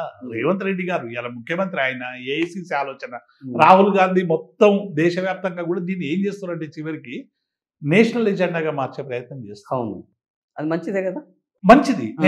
అందుకే నేను ఏమంటున్నా అంటే, కామారెడ్డి డిక్లరేషన్ లో మీరు ఆ 42% రిజర్వేషన్ల కోసం ప్రయత్నిస్తాము, కేంద్రం మెడల్ వంచుతామని రాయాల్సిన మేనిఫెస్టోలో మళ్ళీ కట్ పేస్ట్ ఏమైనా పోయిందా? వీళ్ళు కావాలని ఇంటెన్షనల్ గా పెట్టి ఇవాళ, ఎందుకంటే శ్రీధర్ బాబు వీళ్ళందరూ కూడా ఉన్నారు మేనిఫెస్టో కమిటీలో, ఇవాళ దాన్ని అమలు పరచడం మళ్ళీ ఇవాళ సుప్రీంకోర్టు పోయినారు. మళ్ళీ రేపు మనం చర్చ పెట్టుకుందాం. సుప్రీంకోర్టు అది అందరికి తెలుసు. ఇప్పుడు మీకు తెలుసు, నాకు తెలుసు, జడ్జిలకు తెలియదా, రేవంత్ రెడ్డికి తెలియదా? కానీ ఇవాళ ఒక కొత్త వార్త వచ్చింది సార్, మీరు చెప్పాలి దీనికి. ఏంటంటే అసలు రాజ్యాంగంలో 50% అనేది క్యాప్ లేదు, కేవలం ఇది సుప్రీంకోర్టు ఒక మార్గదర్శక నియామకమే. దాన్ని పాటించడానికి ఎందుకు, అసలు రాజ్యాంగాన్ని కదా ఈ దేశం పాటించాల్సింది. సుప్రీంకోర్టు తీర్పులు మారుతూనే ఉంటాయి, ఈ తీర్పు కూడా మారుస్తాము, మేము రిజర్వేషన్ తీసుకొస్తాము అంటున్నారు. మీకు గుర్తుందో లేదో, ముల్కీ రూల్ సబబే అని సుప్రీంకోర్టు తీర్పిస్తే దాన్ని రాజ్యాంగ సవరణ చేసి ఆ రోజు పివి నరసింహారావు ముఖ్యమంత్రిగా ఉన్నప్పుడు ఆ రోజు దీన్ని ఏం చేస్తే ముల్కీ రూల్ సబబే అని సుప్రీంకోర్టు తీర్పు ఇచ్చింది. అంటే స్థానికులకు న్యాయం జరగాలి. అప్పుడు ఏం చేసిండ్రు, మొత్తం ఆంధ్ర ఎమ్మెల్యేలు వీళ్ళందరూ కూడా. ఎంపీలు పేదవి రాజకీయ ఒత్తిడి తీసుకొచ్చి రాజ్యాంగ సవరణ చేయించుకున్నారు. చేశారు. నేను ఏమంటున్నా, సుప్రీంకోర్టు ఇలా 50% అని ఇచ్చింది, క్యాప్ దాటొద్దని క్యాప్ దాటదు. మీరు పోయి రాజ్యాంగ సవరణ సుప్రీంకోర్టు జడ్జిమెంట్కు అల్టిమేట్ అంటే టోటల్ బెంచ్ ఇచ్చినటువంటి తీర్పును సవరించేటువంటి అధికారం ఒక రాజ్యాంగానికే ఉంది. మీరు రాజ్యాంగ సవరణ చేయండి. మీకు కరెక్ట్గా మీరు 239 మంది ఎమ్మెల్యేలు ఉన్నారు, ఎంపీలు ఉన్నారు కదా వివిధ ఎన్డీఏల మీ ఇండియా కూటమిలా, మీరు అసలు ప్రయత్నం జరుగుతున్నదా? ధర్నాలు చేస్తే వస్తుందా? ఏం చేయాలి? మేము కులగణన చేసినాము, డెడికేటెడ్ కమిషన్ చేసినాము, అసెంబ్లీలో తీర్మానం చేసినాము, ఆర్డినెన్స్ ఇచ్చినాము, జీవో ఇచ్చినాము, జంతర్ మంతర్ దగ్గర ఆందోళన చేసినాము, ఢిల్లీకి పోయి ప్రధాని కలిసినాం. ఇంకా ఏం చేస్తే మా చిత్తశుద్ధి నిరూపించుకోవాలి? రాజ్యాంగ సవరణ ఏం అది మా చేతిలో లేదే. చేతిలో లేకుండా చెప్పండి మాకు చేతన అయితే లేదని. బీఆర్ఎస్ వాళ్ళు కలిసి రారు, బీజేపీ వాళ్ళు పుల్లలేస్తారు, రేవంత్ రెడ్డి గెలవద్దనే కక్ష తప్ప మీకు బీసీలకు న్యాయం జరగాలన్న ఆలోచన ఏ కోసన లేదు అని అంటున్నారు. అంటే ఇప్పుడు రేవంత్ రెడ్డికి ఉన్నది ఏంటంటే బీజేపీని టార్గెట్ చేయడం ఆయనకి ఇష్టం లేదు. ఇది అసలు కథ ఇది. ఎందుకంటే ఆయన మొన్న ఒక మీటింగ్ లో చెప్పుకున్నాడు కదా, నేను యువకునిగా ఉన్నప్పుడు ఆర్ఎస్ఎస్, యువకు నుంచి కొద్దిగా మారిన తర్వాత తెలుగుదేశం, ఇప్పుడు కాంగ్రెస్, రేపు ఏమవుతుందో తెలియదని. కాబట్టి ఆయనకు అప్పటి నెక్కరు కట్టుకున్నటువంటి రేవంత్ రెడ్డి ఇలా మోదీ ఆలోచనలకు అనుగుణంగా పోతున్నాడు. ఇవాళ బీసీల మీద నిజంగా మీరు చాలా మంచి ప్రశ్న వేశారు. ఇవాళ బీసీ రిజర్వేషన్లు ఇవ్వనటువంటి భారతీయ జనతా పార్టీని నిట్ట నిలువున నిలదీసేటువంటి గొప్ప అవకాశం తెలంగాణ ప్రజలకు వచ్చింది. కాంగ్రెస్ పార్టీ కలుపుకొని బీజేపీ ఎంపీలు రాకుండా నిలదీద్దాం, రాజీనామాలు చేపిద్దాం, బీసీ రిజర్వేషన్ కోసము మరొక ఉద్యమాన్ని తీసుకొస్తాం. మండల కమిషన్ కు అంటే మీకు ఎవరు ఎంపీ లేరు కాబట్టి ఎంపీలు ఎందుకు మాకు పార్లమెంట్లో లేరా, మాకు రాజ్యసభలో లేరా? మీ దగ్గర నుంచి మొదలు పెట్టొచ్చు కదా. ఎందుకు ఇంతకుముందు అనేక చారిత్రక మలుపులకు బీఆర్ఎస్ నాని డెఫినెట్ గా చేస్తాం. మేము ఏమంటున్నాం ఆదినారాయణ గారు, ఇది రాజ్యాంగ పరంగా జరగాల్సినటువంటి ప్రక్రియ. ఈ రాజ్యాంగ ప్రక్రియకు మీరు హామీ ఇచ్చారు. ఇది బీఆర్ఎస్ ఇచ్చిన హామీ కాదు, బీజేపీ ఇచ్చిన హామీ కాదు, ఎవరు ఇచ్చిన హామీ కాదు. కాంగ్రెస్ పార్టీ తనంతట తాను 42% అని ఒక ఇచ్చింది. ఇప్పుడు దాని అమలు కోసం మేము అందరం శాసనసభలో ఇప్పుడు జరగాల్సిన ప్రక్రియ పార్లమెంట్ లో జరగాలి. పార్లమెంట్ లో జరగాలంటే మీరు ఒక ఉద్యమం చేయండి, జేఏసీగా పెట్టి మమ్మల్ని కూడా రమ్మనండి, మేము కూడా వస్తాం. మీరు ఆ ప్రయత్నం చేయరు. జేఏసీలు పెట్టారు కదండి ఆర్కృష్ణ ఆధ్వర్యంలో. ప్రెషర్ తీసుకురావడానికి వాళ్ళు కూడా ఏం చెప్తారు, నిన్న కృష్ణే కానీ వీళ్ళు కానీ దానికి శాశ్వత పరిష్కారం షెడ్యూల్ 9. ఇలా కృష్ణయ్య గారు భారతీయ జనతా పార్టీలో ఉండి ఆయన ఒక పార్లమెంట్ మెంబరు, బీసీల కోసం ఒక సుదీర్ఘంగా ప్రయత్నం చేస్తున్నటువంటి కృష్ణయ్య ఇలా తన ఇన్ఫ్లుయెన్స్ అంతా ఉపయోగించి దాన్ని రాజ్యాంగ సవరణ చేపియాలి, షెడ్యూల్ 9లో పెట్టియాలి. ఆ పని చేయకుండా ఇవాళ ధర్నాలు చేస్తూ వస్తుందా? ఇప్పుడు 18వ తారీఖు బంద్లో బీఆర్ఎస్ పాల్గొంటుందా లేదా? డెఫినెట్ గా బీసీ సమాజం కోసం ఎవరే ఉద్యమాలు చేసినా మేము మా మద్దతు ఉంటుంది. అది మద్దతు పక్కకు పెడదాం. నేను ఏమంటున్నా, జరగాల్సిన ప్రక్రియ ప్రజల్ని మోసం చేయడానికి, మేము బీసీల కోసం ఉన్నామని చెప్పుకోవడానికి, లేకుంటే మేము బీసీ బంధువులమని గొప్పగా అరవడానికి కాదు కదా ఈ సమస్యకు పరిష్కారం. ఈ సమస్యకు పరిష్కారం రాజ్యాంగ ప్రక్రియ జరగాలంటే మోడీ ప్రభుత్వాన్ని నిలదీయాలి. మరి కాంగ్రెస్ పార్టీ ఇచ్చినటువంటి మరి నువ్వు 42% హామీ ఇచ్చినావు కాబట్టి నీకే సంబంధం అని ఇలా కొందరు ఓపెన్ చెప్తున్నారు భారతీయ జనతా పార్టీ. కాబట్టి నువ్వు వాళ్ళను అసలు బీజేపీ వాళ్ళను బీసీ రిజర్వేషన్లు ఇవ్వకుండా, ఊళ్ళలో తిరగనివ్వకుండా చేసేటువంటి ప్రక్రియకు నాంది వాళ్ళకన్నా వద్దా? అది వదిలిపెట్టేసిండు. రోజు బీఆర్ఎస్ మీద దాడే. ఆయనకు మోదీ ఉండాలి, ఇటు ఖర్గే ఉండాలి. బీజేపీ వాళ్ళు కూడా వాళ్ళ మీద ఏం దాడి చేస్తలేరు, 24 గంటలు కాళ్ళల్లో వాళ్ళకి అవసరం లేదు. మీరు అర్థం చేసుకుంటారు వాళ్ళకి ఎందుకు అవసరం. ఇక్కడ ఏమైనా సీరియస్ గా ఉంటే వాళ్ళకు దాని మీద అవసరం. ఇవాళ రేవంత్ రెడ్డి వాళ్ళ ఏమంటాం అనుబంధ సంఘంగా ఉన్నాడు కాబట్టి వాళ్ళకి ఇబ్బంది ఏమున్నది? వాళ్ళకి ఇబ్బంది ఉంటే కదా వీళ్ళు దాడి చేసేది. ఆయనకి ఇబ్బంది లేదు, ఈయనకి ఇబ్బంది లేదు. వీళ్ళిద్దరు వల్ల ఇలా ప్రజలు ఇబ్బంది పడుతున్నారు. విభజన చట్టంలోని అంశాలు వస్తలేవు. నువ్వు అసలు బడ్జెట్ల గుండు సున్నా గాడిది అని చెప్పినావు, గాడిద గుడ్డు అని చెప్పినావు. మళ్ళీ ఇలా ఇయ్యకుంటే నువ్వు ఏం చేస్తున్నావు? భారతీయ జనతా పార్టీకి వ్యతిరేకంగా నువ్వు ఏమైనా ఒక్కటన్నా రోజు కేసీఆర్ను తిట్టాలి, కేటీఆర్ను తిట్టాలి, హరీష్ను తిట్టాలి, బాడీ షేమింగ్ చేయాలి. ఇది తప్ప నీకు ఇంకే అసలు మొత్తం వీటికి పరిష్కారం ఈ ముగ్గురిని తిట్టుడే అనుకుంటున్నాయి. ఈ మొత్తం మీరు చూడండి 22 నెలలుగా ఆయన మాట్లాడిన బహిరంగ సభలో ఒక 200 మాట్లాడితే 200 సభలో ఎక్కువ సమయం మా నాయకత్వాన్ని తిట్టడానికే సరిపోతున్నది. అసలు మేము ఇది చేసినామని చెప్పుకునేటువంటి ఒక బిల్డింగ్ కట్టలేదు, ఒక చెక్ డ్యామ్ కట్టలేదు, ఒక కాలువ దవ్వలేదు, ఒక రోడ్ వేయలేదు. మేము ఇది చేసినామని చెప్పుకునేటువంటి పరిస్థితి అయితే లేదు. ఇచ్చిన హామీల వైఫల్యం ఉంది.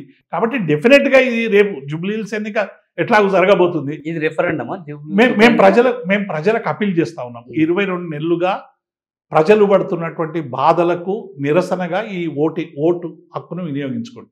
రెండవది కూడా పాలకులు దుర్మార్గంగా వ్యవహరిస్తున్నప్పుడు అప్పుడప్పుడు మనం గిచ్చినట్టు చేయాలి, తొడపాశం పెట్టినట్టు చేయాలి. ఈ తొడపాశం పెట్టడం వల్ల గిచ్చడం వల్ల ప్రభుత్వాలు ఏం పడిపోవు.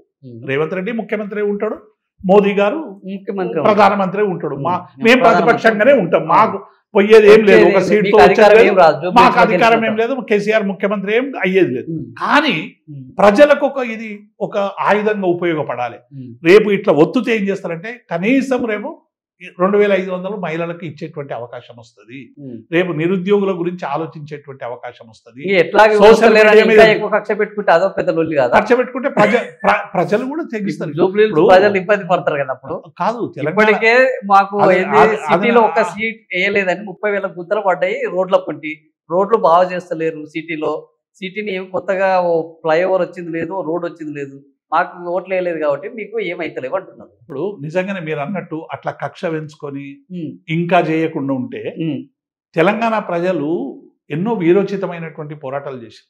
ఈ తెలంగాణ మట్టిలోనే తిరుగుబాటు తత్వం ఉంది. ఈ తెలంగాణ మట్టిలోనే పోరాడే శక్తి ఉంది. ఈ తెలంగాణ మట్టిలోనే మొత్తంగా కూడా ఒక ఉద్యమాలు వచ్చేటువంటి పెద్ద పెద్ద వాళ్ళను ఇప్పుడు కేసీఆర్ గారు 10 ఏళ్ల పరిపాలనలో కొన్ని తప్పులు చేస్తేనే ఆయనను చిన్నవి మేము 1వ తారీఖు జీతాలు ఇవ్వలేదని అలిగినోళ్ళు, లేకుంటే మాకు అపాయింట్మెంట్ ఇవ్వలేదని కలవలేదనేది ఈ చిన్నవి చూసి మా కేసీఆర్ గారు అలానే చెప్పారు, మీరు ఆలోచించి ఓటేయండి, మైమరిస్తే ఇగో ఇబ్బందులు ఎదురైతే అని ఆయన చెప్పినట్టే జరుగుతున్నది. ఆ రోజు కేసీఆర్ గారిని చాలా మంది తప్పు పట్టారు. అంటే మీకు ఓటేయకుంటే ఇట్లా జరుగుతుందా అని. మేము మా దానిలో కూడా కొందరు నిజమే కావచ్చు, బాగా చేస్తాడు కావచ్చు రేవంత్ రెడ్డి అని అనుకున్నారు. 22 నెలల్లో తేలిపోయింది, అటో ఇటు తేలిపోయింది. ఇప్పటికైనా కాంగ్రెస్ పార్టీ సరైనటువంటి రీతిలో ప్రజలకు ఇచ్చినటువంటి వాగ్దానాలు అమలు చేయమని మేము డిమాండ్ చేస్తున్నాం. ఎందుకంటే అది ఇంకొక 3 ఏళ్ళు అధికారంలో ఉంది.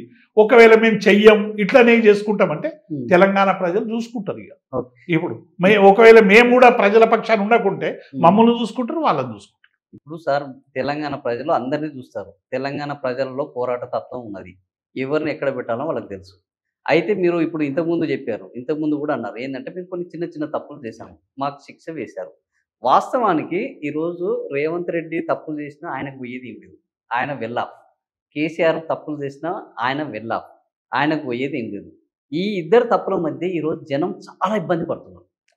ఆ రోజు కూడా కేసీఆర్ గారిని కానీ చాలామందిని జనం ఏం ఎక్స్పెక్ట్ చేశారు, కొద్దిగా మా జనాలకు అందుబాటులో ఉండండి, మీ ఎమ్మెల్యేలు కొంతమంది తప్పులు చేస్తున్నారు, వాళ్ళని వారించండి, వాళ్ళని దారిలో పెట్టండి అన్నారు. ఆదినారాయణ రెడ్డి గారు, నేను ఏమంటున్నా, ఇప్పుడు ఉద్యోగులకు సంబంధించిన ఒక అంశం తీసుకుందాం. ఉద్యోగులు ఇవాళ డిఎల్ కావాలంటున్నారు, పిఆర్సీ కావాలంటున్నారు, ఇంకేదేదో కావాలని వాళ్ళకు అసలు కేసీఆర్ కలిసినా కలవకున్నా సరే, కలవాల్సినప్పుడు కలిసిండో వాళ్ళతో మాట్లాడిండు, డిసైడ్. తెలంగాణ అంటే ఆత్మగౌరవం.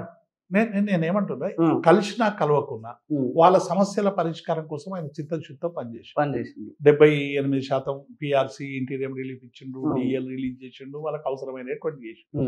ఇవాళ పాలకుడు కలుస్తాడా లేదా అనేది పక్కకు పెట్టి సమస్యలు పరిష్కారం అవుతున్నాయా లేదు. ఇలా రేవంత్ రెడ్డిని చూస్తానికి ఆయన ఏమైనా గ్లామరా, పొద్దుంతా సొల్లుగార్చుకుంటే ఆయన చూస్తానికి ఏమైనా ఎవడన్నా వీడేమన్నా ఉన్నాడా?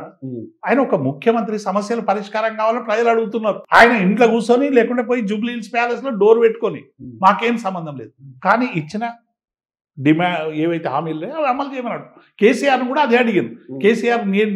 కేసీఆర్ ఏం లేకుండా నీటి సమస్య పరిష్కరించలేదా, విద్యుత్ సమస్య పరిష్కరించలేదా? మీకు తెలియదు కదా, కేసీఆర్ ని ఈ రోజు ప్రజలు తిరస్కరించింది ఆయన అభివృద్ధి చేయలేదని కాదు, సంక్షేమం అందించలేదని కాదు, అందరికీ తెలిసిన సత్యము.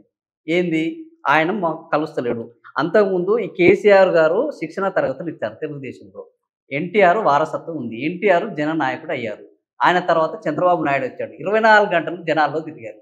అక్కడి నుంచి వచ్చిన కేసీఆర్ జనాలను కలవకపోవడం, మంత్రులను కలవకపోవడం, కేసీఆర్ జనాలను కలవలేదు అనడం అనేది పొరపాటు. ఎంతమంది జనాలు ముఖ్యమంత్రి దగ్గరికి వస్తారు? ఆదినారాయణ రెడ్డి ప్రగతి భవన్ నాయకులు పైరవికారాలను ఎక్కువ కలవలేదు. జనాలను కలిసిండు. జనాలను రాజశేఖర రెడ్డి గారు మీరు కూడా చూశారు. Yeah. రాజశేఖర రెడ్డి గారు ప్రజా దర్బార్ పెట్టారు. అదే ఇప్పుడు ఒక స్టైల్ ని ఏర్పాటు చేశారు.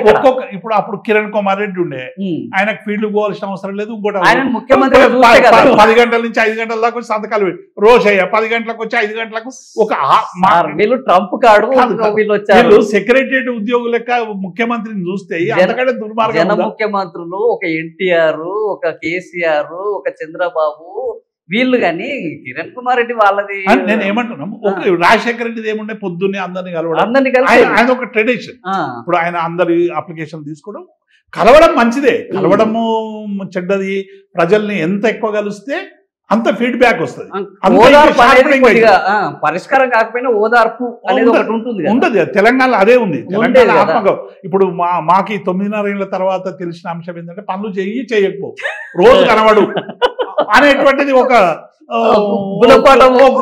పాట అర్థమైంది కాదు, ఒక సజెషన్ పీపుల్ నుంచి వచ్చినట్టు కనబడుతుంది. మీరు రైతు బంధు ఇవ్వకున్నా పర్వాలేదు, రుణమాఫీ ఇవ్వకున్నా పర్వాలేదు, సంక్షేమ పథకాలు ఇవ్వనా పర్వాలేదు, కానీ పొద్దున్న లేవగానే మాకు కనబడాలి ముఖ్యమంత్రి.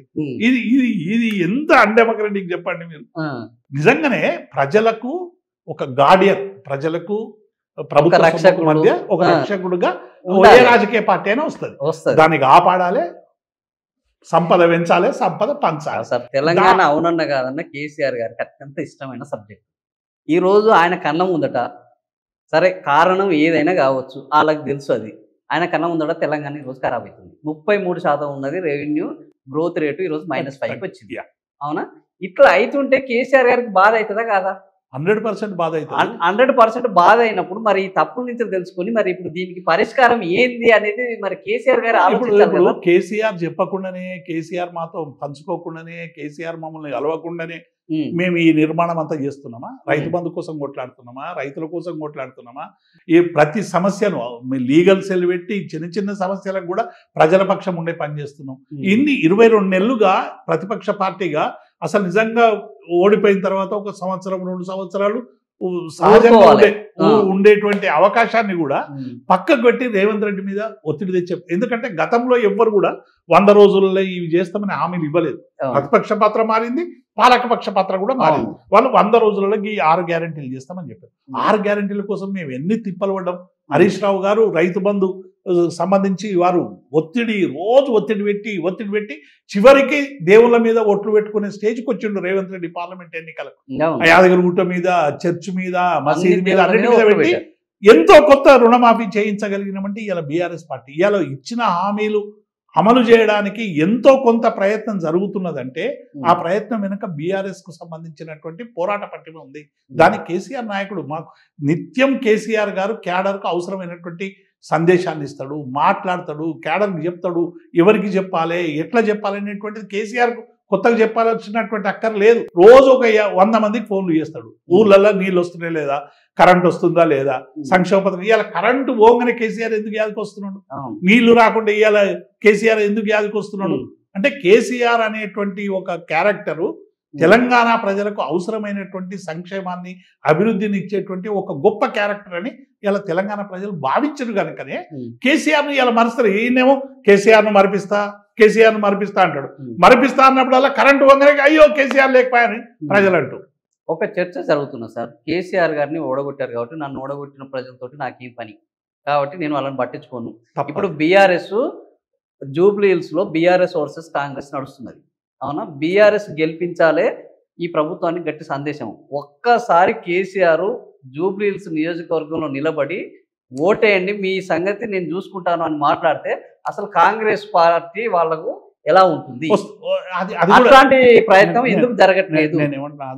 అట్లాంటి ప్రయత్నం జరిగే అవకాశం కేసీఆర్ గారితో మేము మాట్లాడేటువంటి సందర్భంలో వారు చెప్పింది ఏంటంటే ప్రజలు మనల్ని కాదని ఆయనకు అధికారం కాంగ్రెస్ పార్టీ కూడా ఓపిక పడదాం. మనం వెంటనే మేము కూడా 2 నెలల్లో 3 నెలల్లో స్పందించినప్పుడు 22 నెలలు మేము ఫస్ట్ తొలినాళ్ళలో స్పందించినప్పుడు మమ్మల్ని కూడా వారించాడు.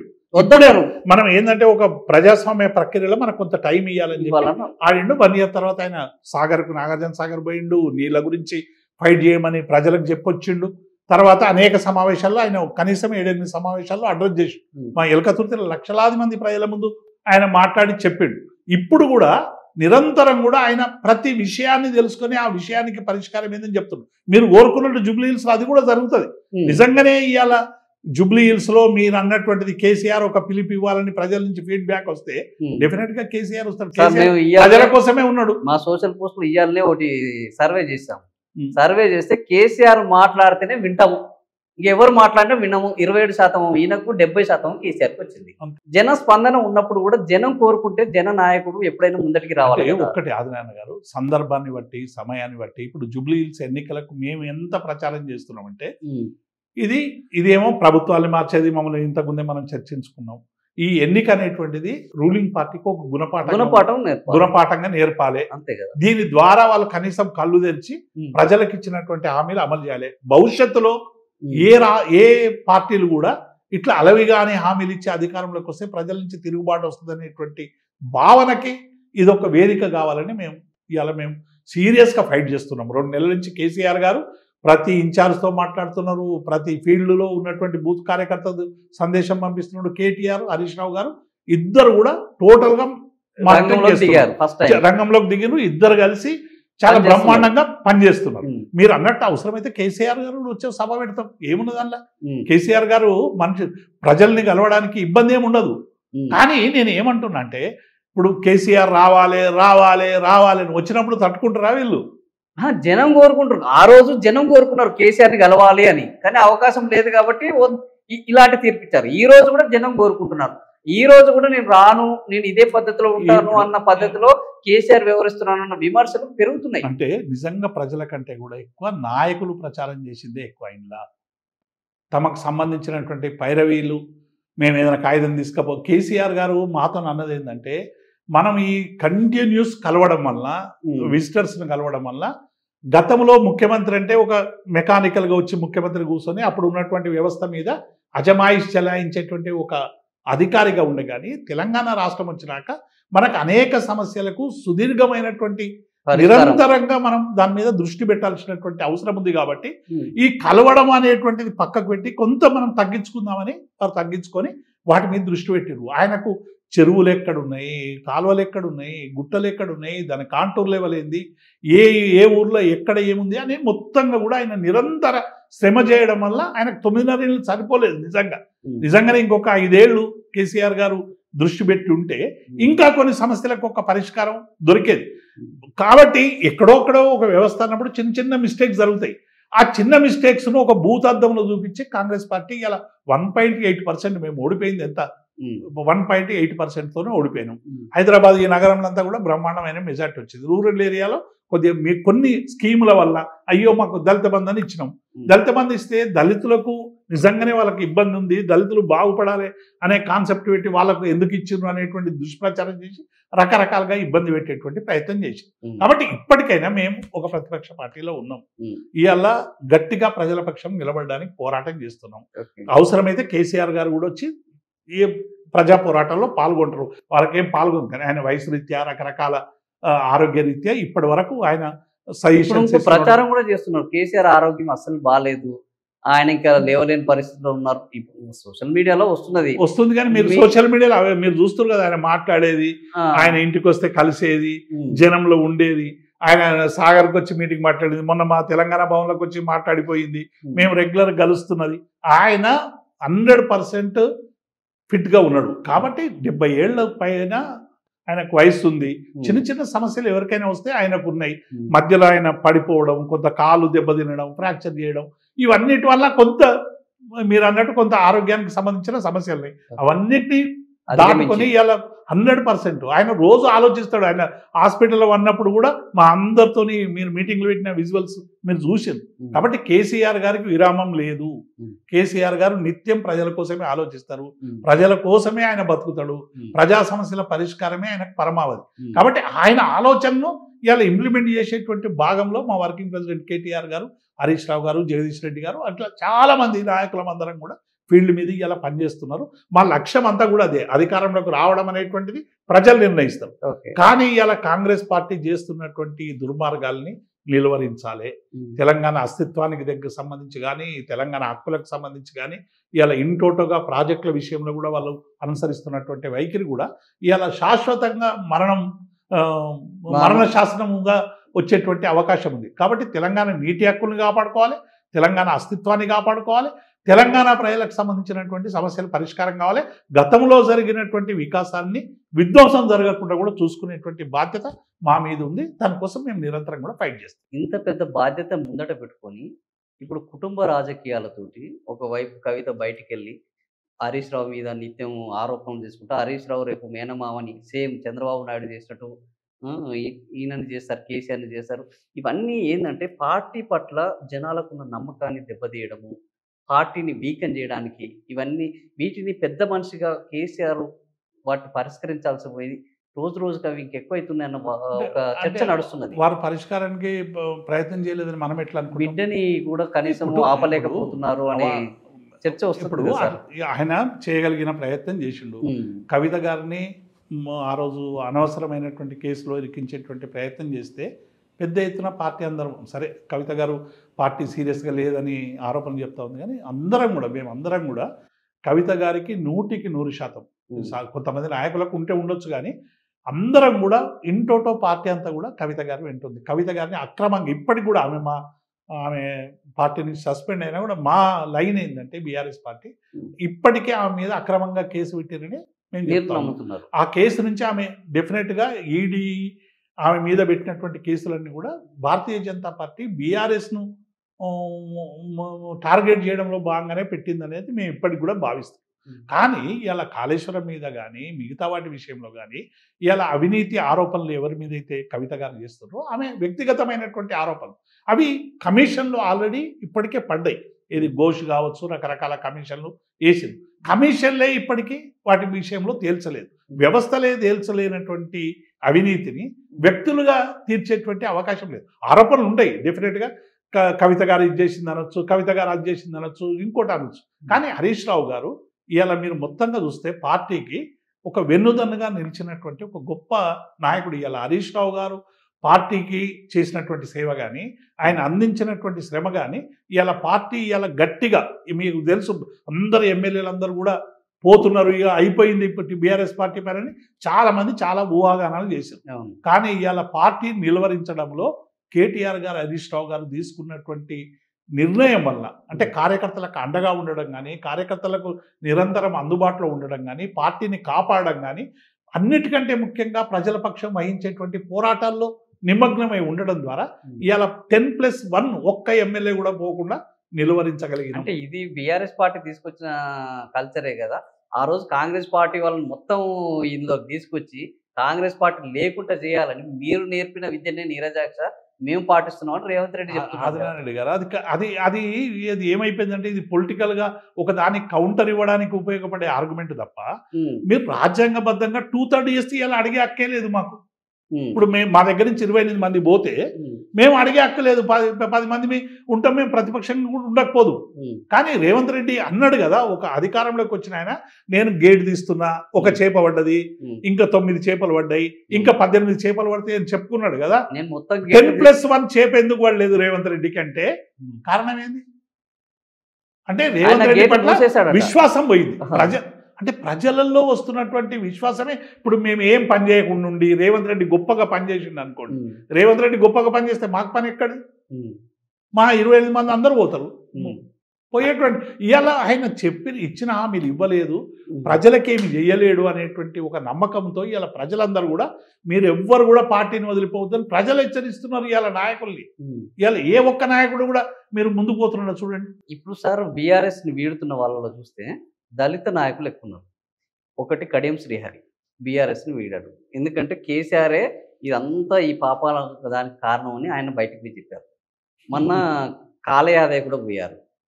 ఆ తర్వాత గువ్వల బాలరాజు.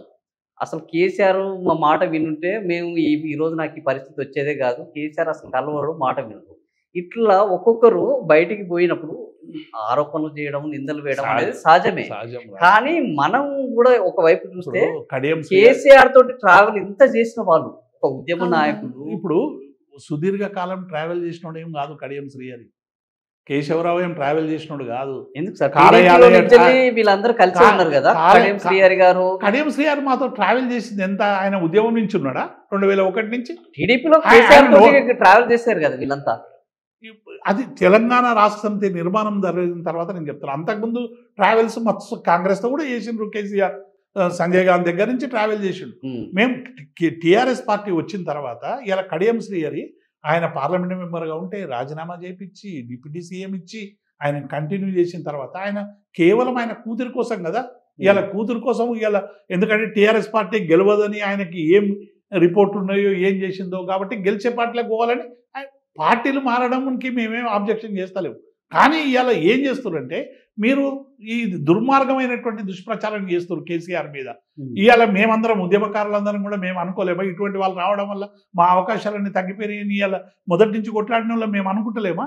అయినప్పటికీ కూడా తెలంగాణ ప్రజలకు సంబంధించినటువంటి ఆకాంక్షలు తీరాలంటే ఒక బలమైన పార్టీ ఉండాలి, బలమైనటువంటి శక్తిగా ఉంటే తప్ప తెలంగాణ అభివృద్ధి చెందదని.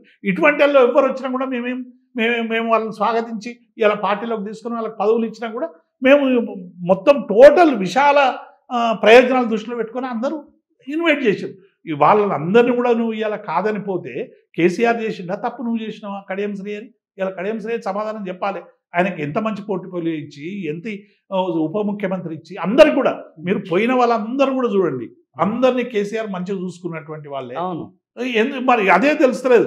కేసీఆర్ గారు కష్టాల్లో ఉన్నప్పుడు వీళ్ళు కష్టపడ్డా, మేము కష్టాల్లో ఉన్నప్పుడు కేసీఆర్ ఏంటో నడిచిన వాళ్ళమే ఎక్కువ. కనీసం మేము పోయేటప్పుడు కూడా మాట్లాడట్లేదు, వీళ్ళు మమ్మల్ని పిలిచి కూడా మాట్లాడట్లేదు అని కూడా చెప్తున్నారు వాళ్ళు.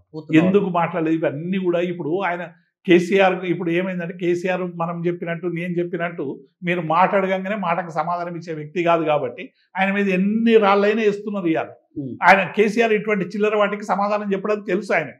కాబట్టి ఆయన కూతురుతోనే మాట్లాడతలేడు, కూతురుతో కలవట్లేదు, ఇంకా మా గురించి ఏం మాట్లాడతాం అనే ఇవో చర్చ ఇప్పుడు కొత్తగా మొదలైంది. కూతురుతో మాట్లాడడం లేదనేది అది తప్పు. అది అనేది తను ఈ మధ్య జరిగినటువంటి వాటి వల్ల కొంత గ్యాప్ ఉండవచ్చు, కానీ ఏ తండ్రైనా ఏ కూతురుతోనైనా మాట్లాడకుండా ఉండేటువంటి అవకాశం ఉంటుంది. ఒక్కొక్కసారి చిన్న చిన్న మనస్పర్ధలు వచ్చినప్పుడు మనం కూడా అందరం అవి కేసీఆర్ కవిత కాబట్టి కొంత బ్లో అయింది తప్ప మన ఇళ్ళల్లో కూడా చాలా సమస్యలు ఉంటాయి.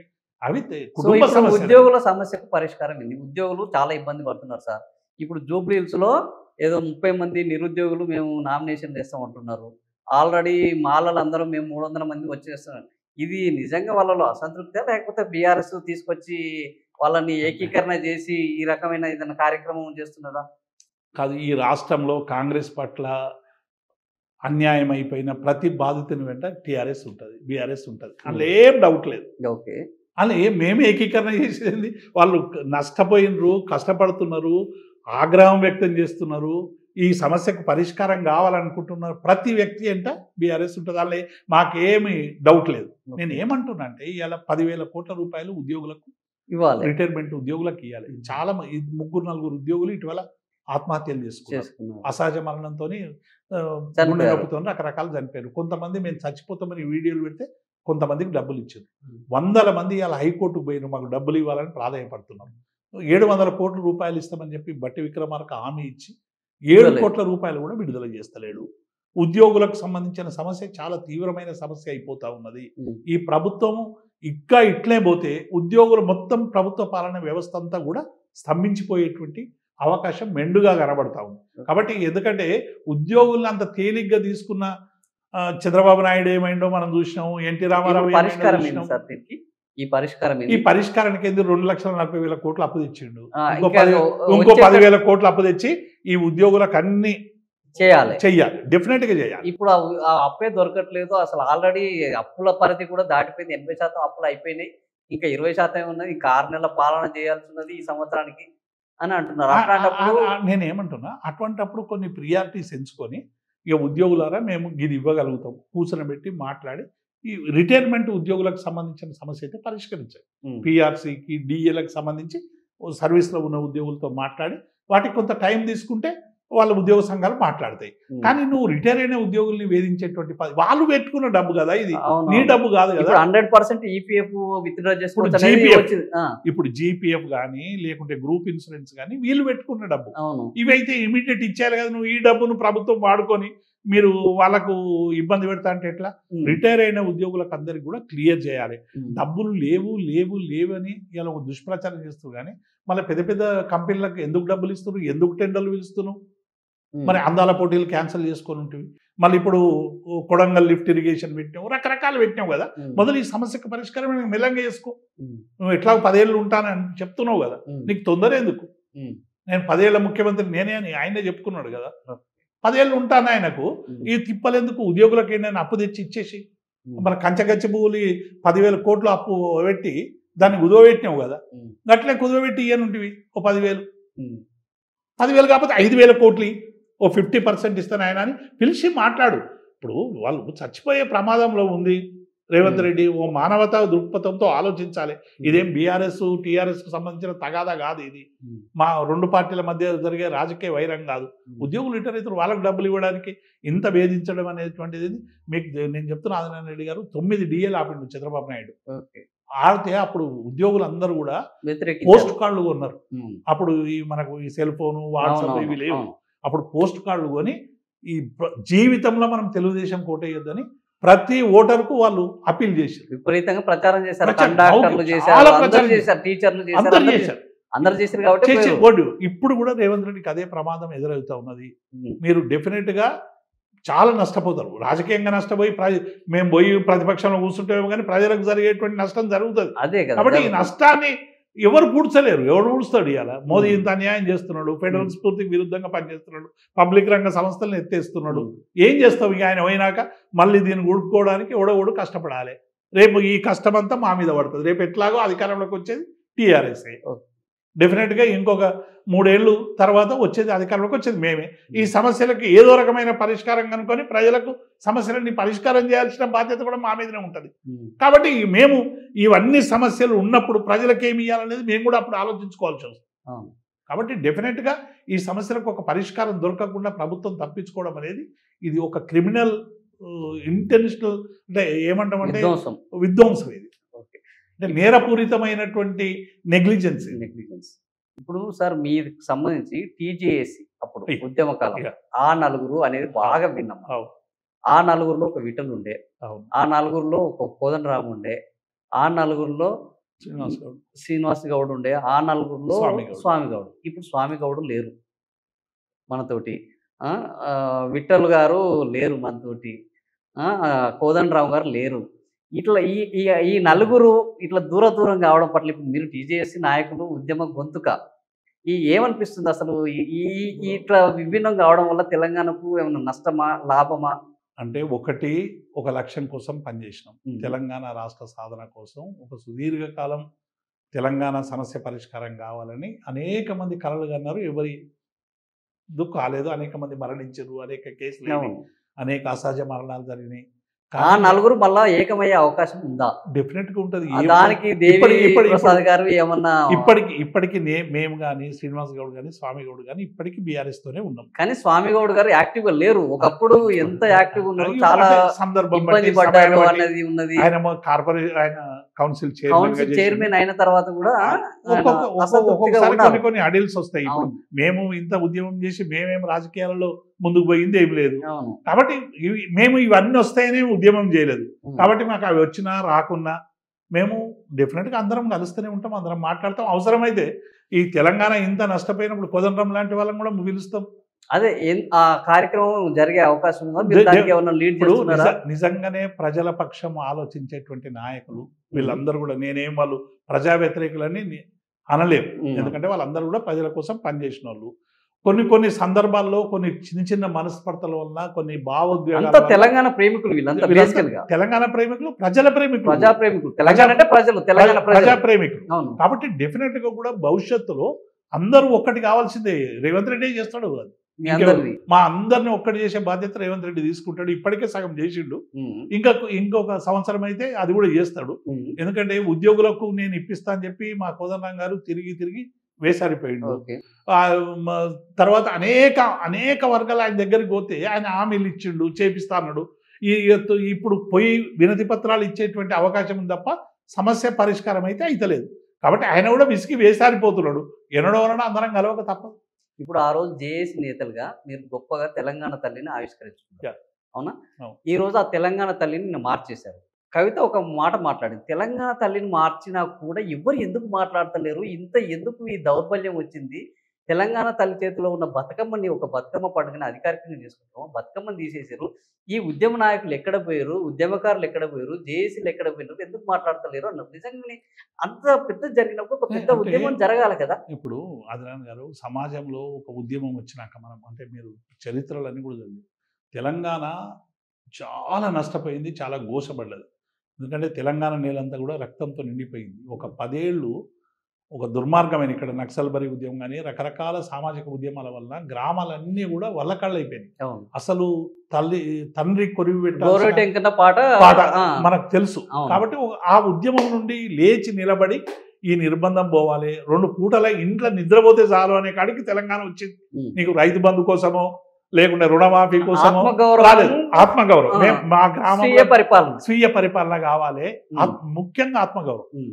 ఆత్మగౌరవాన్ని తెలంగాణ తీసుకొచ్చింది. దానికి మేమందరం కూడా గర్వపడుతున్నాం. హ్మ్. సరే, చిన్న చిన్న సమస్యలు ఉంటాయి. ఈ సమస్యలు ఉన్నంత కాలం, సమాజం ఉన్నంత కాలం సమస్యలు ఉంటాయి. హ్మ్. ఈ సమస్యలు ఎట్లా పరిష్కరించుకోవాలనే దాని మీద ఆయా సందర్భాల్లో నిర్ణయించుకునేటువంటి చైతన్యం బట్టి ఆ సమస్యలు పరిష్కారం అవుతాయి. హ్మ్. కాబట్టి ఇలా డెఫినెట్గా తెలంగాణ, మీ కవిత గారన్నా ఇంకెవరన్నా కూడా తెలంగాణ అస్తిత్వం మీద ఇలా పెద్ద ప్రమాదం అయితే ముంచుకొస్తున్నారు. హ్మ్. కవిత గారు ఆ రౌండ్ టేబుల్ పెడితే నేను కూడా పోయి మాట్లాడినా. హ్మ్.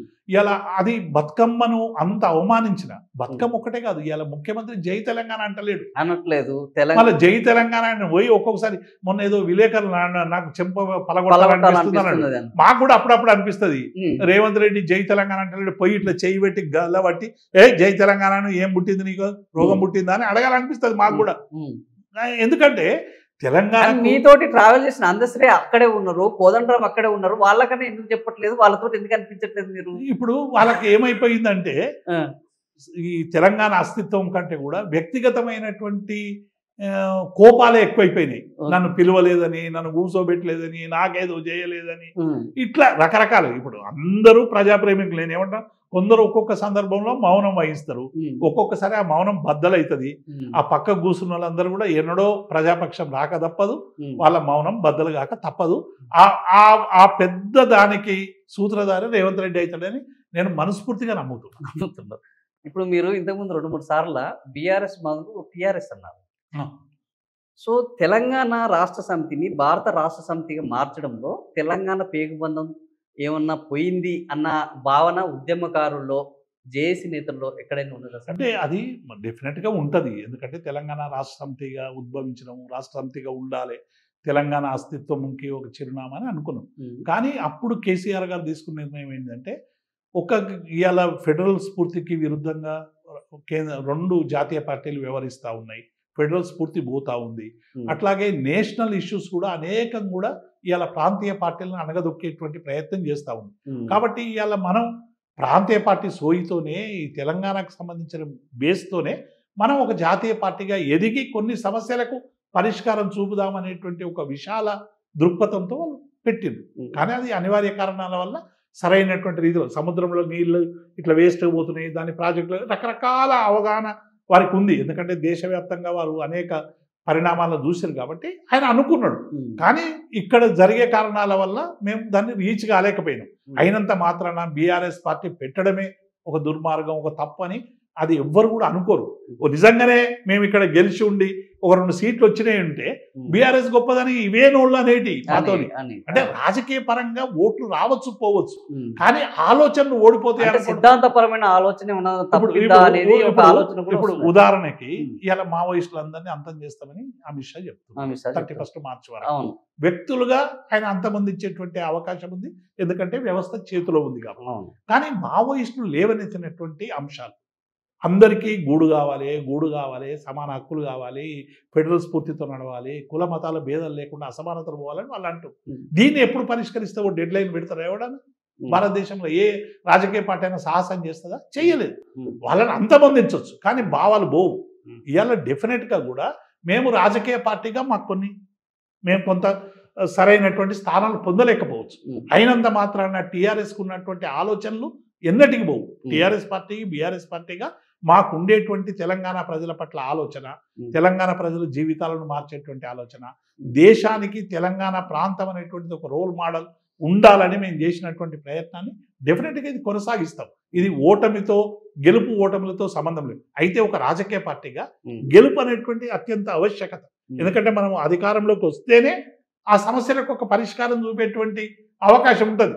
లేకుంటే ఎప్పుడు సిపిఐ సిపిఎం లాగా మేము అనుడే తప్ప పరిష్కారం చూపెట్టరు. ఇవాళ కమ్యూనిస్ట్ పార్టీలు ఇలా దేశంలో ఎందుకు పార్లమెంటరీ పంతాలో పోయినటువంటి కమ్యూనిస్ట్ పార్టీ నాయకులు ఇలా ఏం చేయలేకపోతున్నారు అంటే ఎప్పుడు పోరాడి సాధించుకునేటువంటి కానీ ఇలా పోరాడితే కూడా ఇవాళ పాలకులు ఎట్లయిపోయిందంటే ఎన్ని ధర్నాలనే వేసుకొని ఎన్ని అన్నీ వేసుకొని వాళ్ళకి మానవత్వం ఉంటే కదా ఇవాళ పాలనలో ఉన్నటువంటి వాళ్ళు. కాబట్టి ఇవాళ డెఫినెట్గా ఒక రాజకీయ పార్టీగా అధికారం రావడం అవసరమే, కానీ అది వస్తేనే మన ఆలోచనలు ఉంటాయి, అది లేకపోతే ఆలోచనలు ఉన్నాయి అనుకోవడం పొరపాటు. మేము అదే ఆలోచనతో ముందుకు పోతాం. కేసీఆర్ ఆలోచన విధానం అనేటువంటిది ఒక గొప్ప ఆలోచన విధానం. అది ఇంప్లిమెంటేషన్లో కొంత అటు ఇటు అలైన్మెంట్ మారొచ్చు, కానీ కేసీఆర్ గారి ఆలోచనలో ఇవాళ ప్రతి ఒక్కరికి నీళ్ళు రావాలి, ప్రతి ఒక్కరికి జీవనం ప్రమాణం పెరగాలి, ప్రతి ఒక్కరికి విద్య దక్కాలి, వైద్యం దక్కాలి, తెలంగాణ దేశానికి తెలంగాణ పౌరుడంటోడు ఒక రోల్ మోడల్ కావాలని ఆయన ఏ కళలు అయితే కన్నాడో డెఫినెట్గా అది కొంత దూరం ప్రయాణించింది. ఆ ప్రయాణం రేవంత్ వల్ల కొంత అడ్డంకులు ఎదురైతా ఉన్నాయి. భవిష్యత్తులో అడ్డంకులు తొలగించుకొని మళ్ళీ మేము అనుకున్న ఆలోచనని పరిపూర్తి చేసేటువంటి ప్రయత్నం చేస్తాం. అంటే వచ్చిన తర్వాత ఈ విధ్వంసాన్ని మొత్తం ఇప్పుడు తెలంగాణ పేర్లు మార్చారు, పాలన మళ్ళా తిరిగి ఇప్పుడు మళ్ళా తెలంగాణ మా తల్లిలో బతుకమ్మ పెట్టడం ఖాయం. ఓకే, మీరు తెలంగాణ ఎక్కడ ప్రగతి భవన్ రావడం ఖాయం 100%. ఎందుకు రాము? ప్రగతి భవన్కి వస్తాము. అది ప్రగతి భవన్ అవుతుంది, మళ్ళీ ప్రజాభవన్ ప్రగతి భవన్ అవుతుంది. ప్రగతి భవన్ అవుతుందా, ఇంకొక భవన్ అవుతుందా? సరే, అప్పటి సందర్భాన్ని బట్టి ఇప్పుడు వెంటనే ఒక మహనీయుని పేరు పెట్టిండ్రు, అది మార్చడం కొంత ఇబ్బంది అనుకుంటే ఇంకొక రూపంలో ఉంటుంది. ఇప్పుడు రేవంత్ రెడ్డి అంబేద్కర్ భవన్ అని పెట్టిండు. రేవంత్ రెడ్డి గారి మేము అంబేద్కర్ భవన్ తీసేయాలనేది మా విధానం కాదు. కొన్ని డెఫినెట్గా మహనీయులను గౌరవించుకోవడం, సామాజిక ఉద్యమకారులని గౌరవించుకోవడం అనేటువంటిది అవసరం. అది ఆయన పెట్టినా కేసీఆర్ పెట్టినా గౌరవించాలి, అంతే తప్ప ఆయన రేవంత్ రెడ్డి పెట్టి మేము అన్ని మార్చే ప్రయత్నం చేయం. దుర్మార్గంగా ఆయన అస్తిత్వం మీద చేసిన దాడుల్ని మాత్రం మళ్ళీ రినోవేట్ చేస్తాం. ఎస్టీలను గిరిజనుల నుంచి వెళ్ళి లంబాడీలను, సుగాలీలను, బంజారాలను తీసేస్తామని అంటున్నారు. కానీ దానికి ఎస్టీల ఐక్యవేదిక అయి పోరాడుతున్నారు. బీఆర్ఎస్ దాన్ని ఒక విధానంగా స్వీకరించలేదు అనే ఒక అసంతృప్తి ఎస్టీలలో వస్తుంది అని అన్నారు. దానికి ఎందుకు దాన్ని బీఆర్ఎస్ టేకప్ చేయట్లేదు? బీఆర్ఎస్ కూడా చాలా ప్రయత్నాలు చేసింది రాజధాని రెడ్డి. ఎందుకంటే కేసీఆర్ గారు ఆదివాసీ నాయకుల్ని, లంబాడీ నాయకుల్ని కూర్చునబెట్టి దాన్ని ఒక పరిష్కారం తీసుకురావాలనే ప్రయత్నం జరిగింది. రాతోడు కానీ, లేకుంటే మా ఆదివాసీకి సంబంధించిన అటువైపు నాయకులు కానీ, లంబాడ ఇటు నుంచి అటు నుంచి జరిగింది. కానీ ఆ ప్రయత్నం సరైనటువంటి రీతిలో అది కాలేదు. కానీ భవిష్యత్తులో కూడా కావాల్సినటువంటి అంటే ఉదాహరణకు నేను ఏమంటున్నానంటే ఇవాళ ఏబిసిడి వర్గీకరణ వచ్చింది. ఏది మాదిగలలో ఎందుకు వచ్చిందంటే కొన్ని వర్గాలకి సరైనటువంటి న్యాయం దక్కుతలేదు, సమాన న్యాయం దక్కట్లేదు. ఇప్పుడు ఎస్టీలలో కూడా కొంత ఆదివాసీలకు సంబంధించినటువంటి ఉద్యోగాల్లో కానీ లేకుంటే రాజకీయాలలో కానీ కొంత వెనుకబాటుతనాన్ని మనం గ్రహించాలి అందరం కూడా. అంటే లంబాడీలకు ఎక్కువనే అని కాదు, వీళ్ళతో పోలిస్తే ఎంతో కొంత అన్యాయం గురవుతున్నామనే భావన అయితే వాళ్ళు వచ్చింది. ఉదాహరణ ఎందుకు చెప్తున్నా అంటే ఇప్పుడు ఆదిలాబాద్కు సంబంధించి నేను 610 జీవోకు సంబంధించి అసలు ఎంతమంది ఉద్యోగులు ఆదిలాబాద్లో పనిచేస్తున్నారని ఒక సర్వే చేస్తే నాకు ఎంత ఒక రకమైన బాధ వచ్చిందంటే ఒక్క గోండు యువకుడు కనీసం జూనియర్ అసిస్టెంట్ పోస్ట్ లేడు, ఒక గోండు ఒక కమర్షియల్ ట్యాక్స్ ఆఫీసర్ లేడు, ఒక గోండు ఒక ఎస్ఐ లేడు, గోండు మంచి ఒక ఐఏఎస్ ఆఫీసర్ ఐపీఎస్ ఆఫీసర్ అయిన గోండును మనం ఆదిలాబాద్ నుంచి మనం విన్నామా? లేరు. అంటే దానికి కారణం లంబాడీలు కాదు. ఇక్కడ ఎట్లా సృష్టిస్తున్నారు అంటే కొందరు లంబాడీల వల్ల, బాపురావు చెప్పేది అదే కదా, అదే అంటూ ఇది లంబాడీల వల్ల వాళ్ళు ఏం అనగదొక్కబడలేదు, వ్యవస్థనే వాళ్ళని అనగదొక్కేటువంటి ప్రయత్నం చేసింది, వాళ్ళని విద్యను దూరం చేసి వాళ్ళకు ఒక ప్రత్యేకమైనటువంటి పెట్టి వాళ్ళని చేసినటువంటి ప్రభుత్వాలు సరైనటువంటి రీతిలో స్పందించలేదు.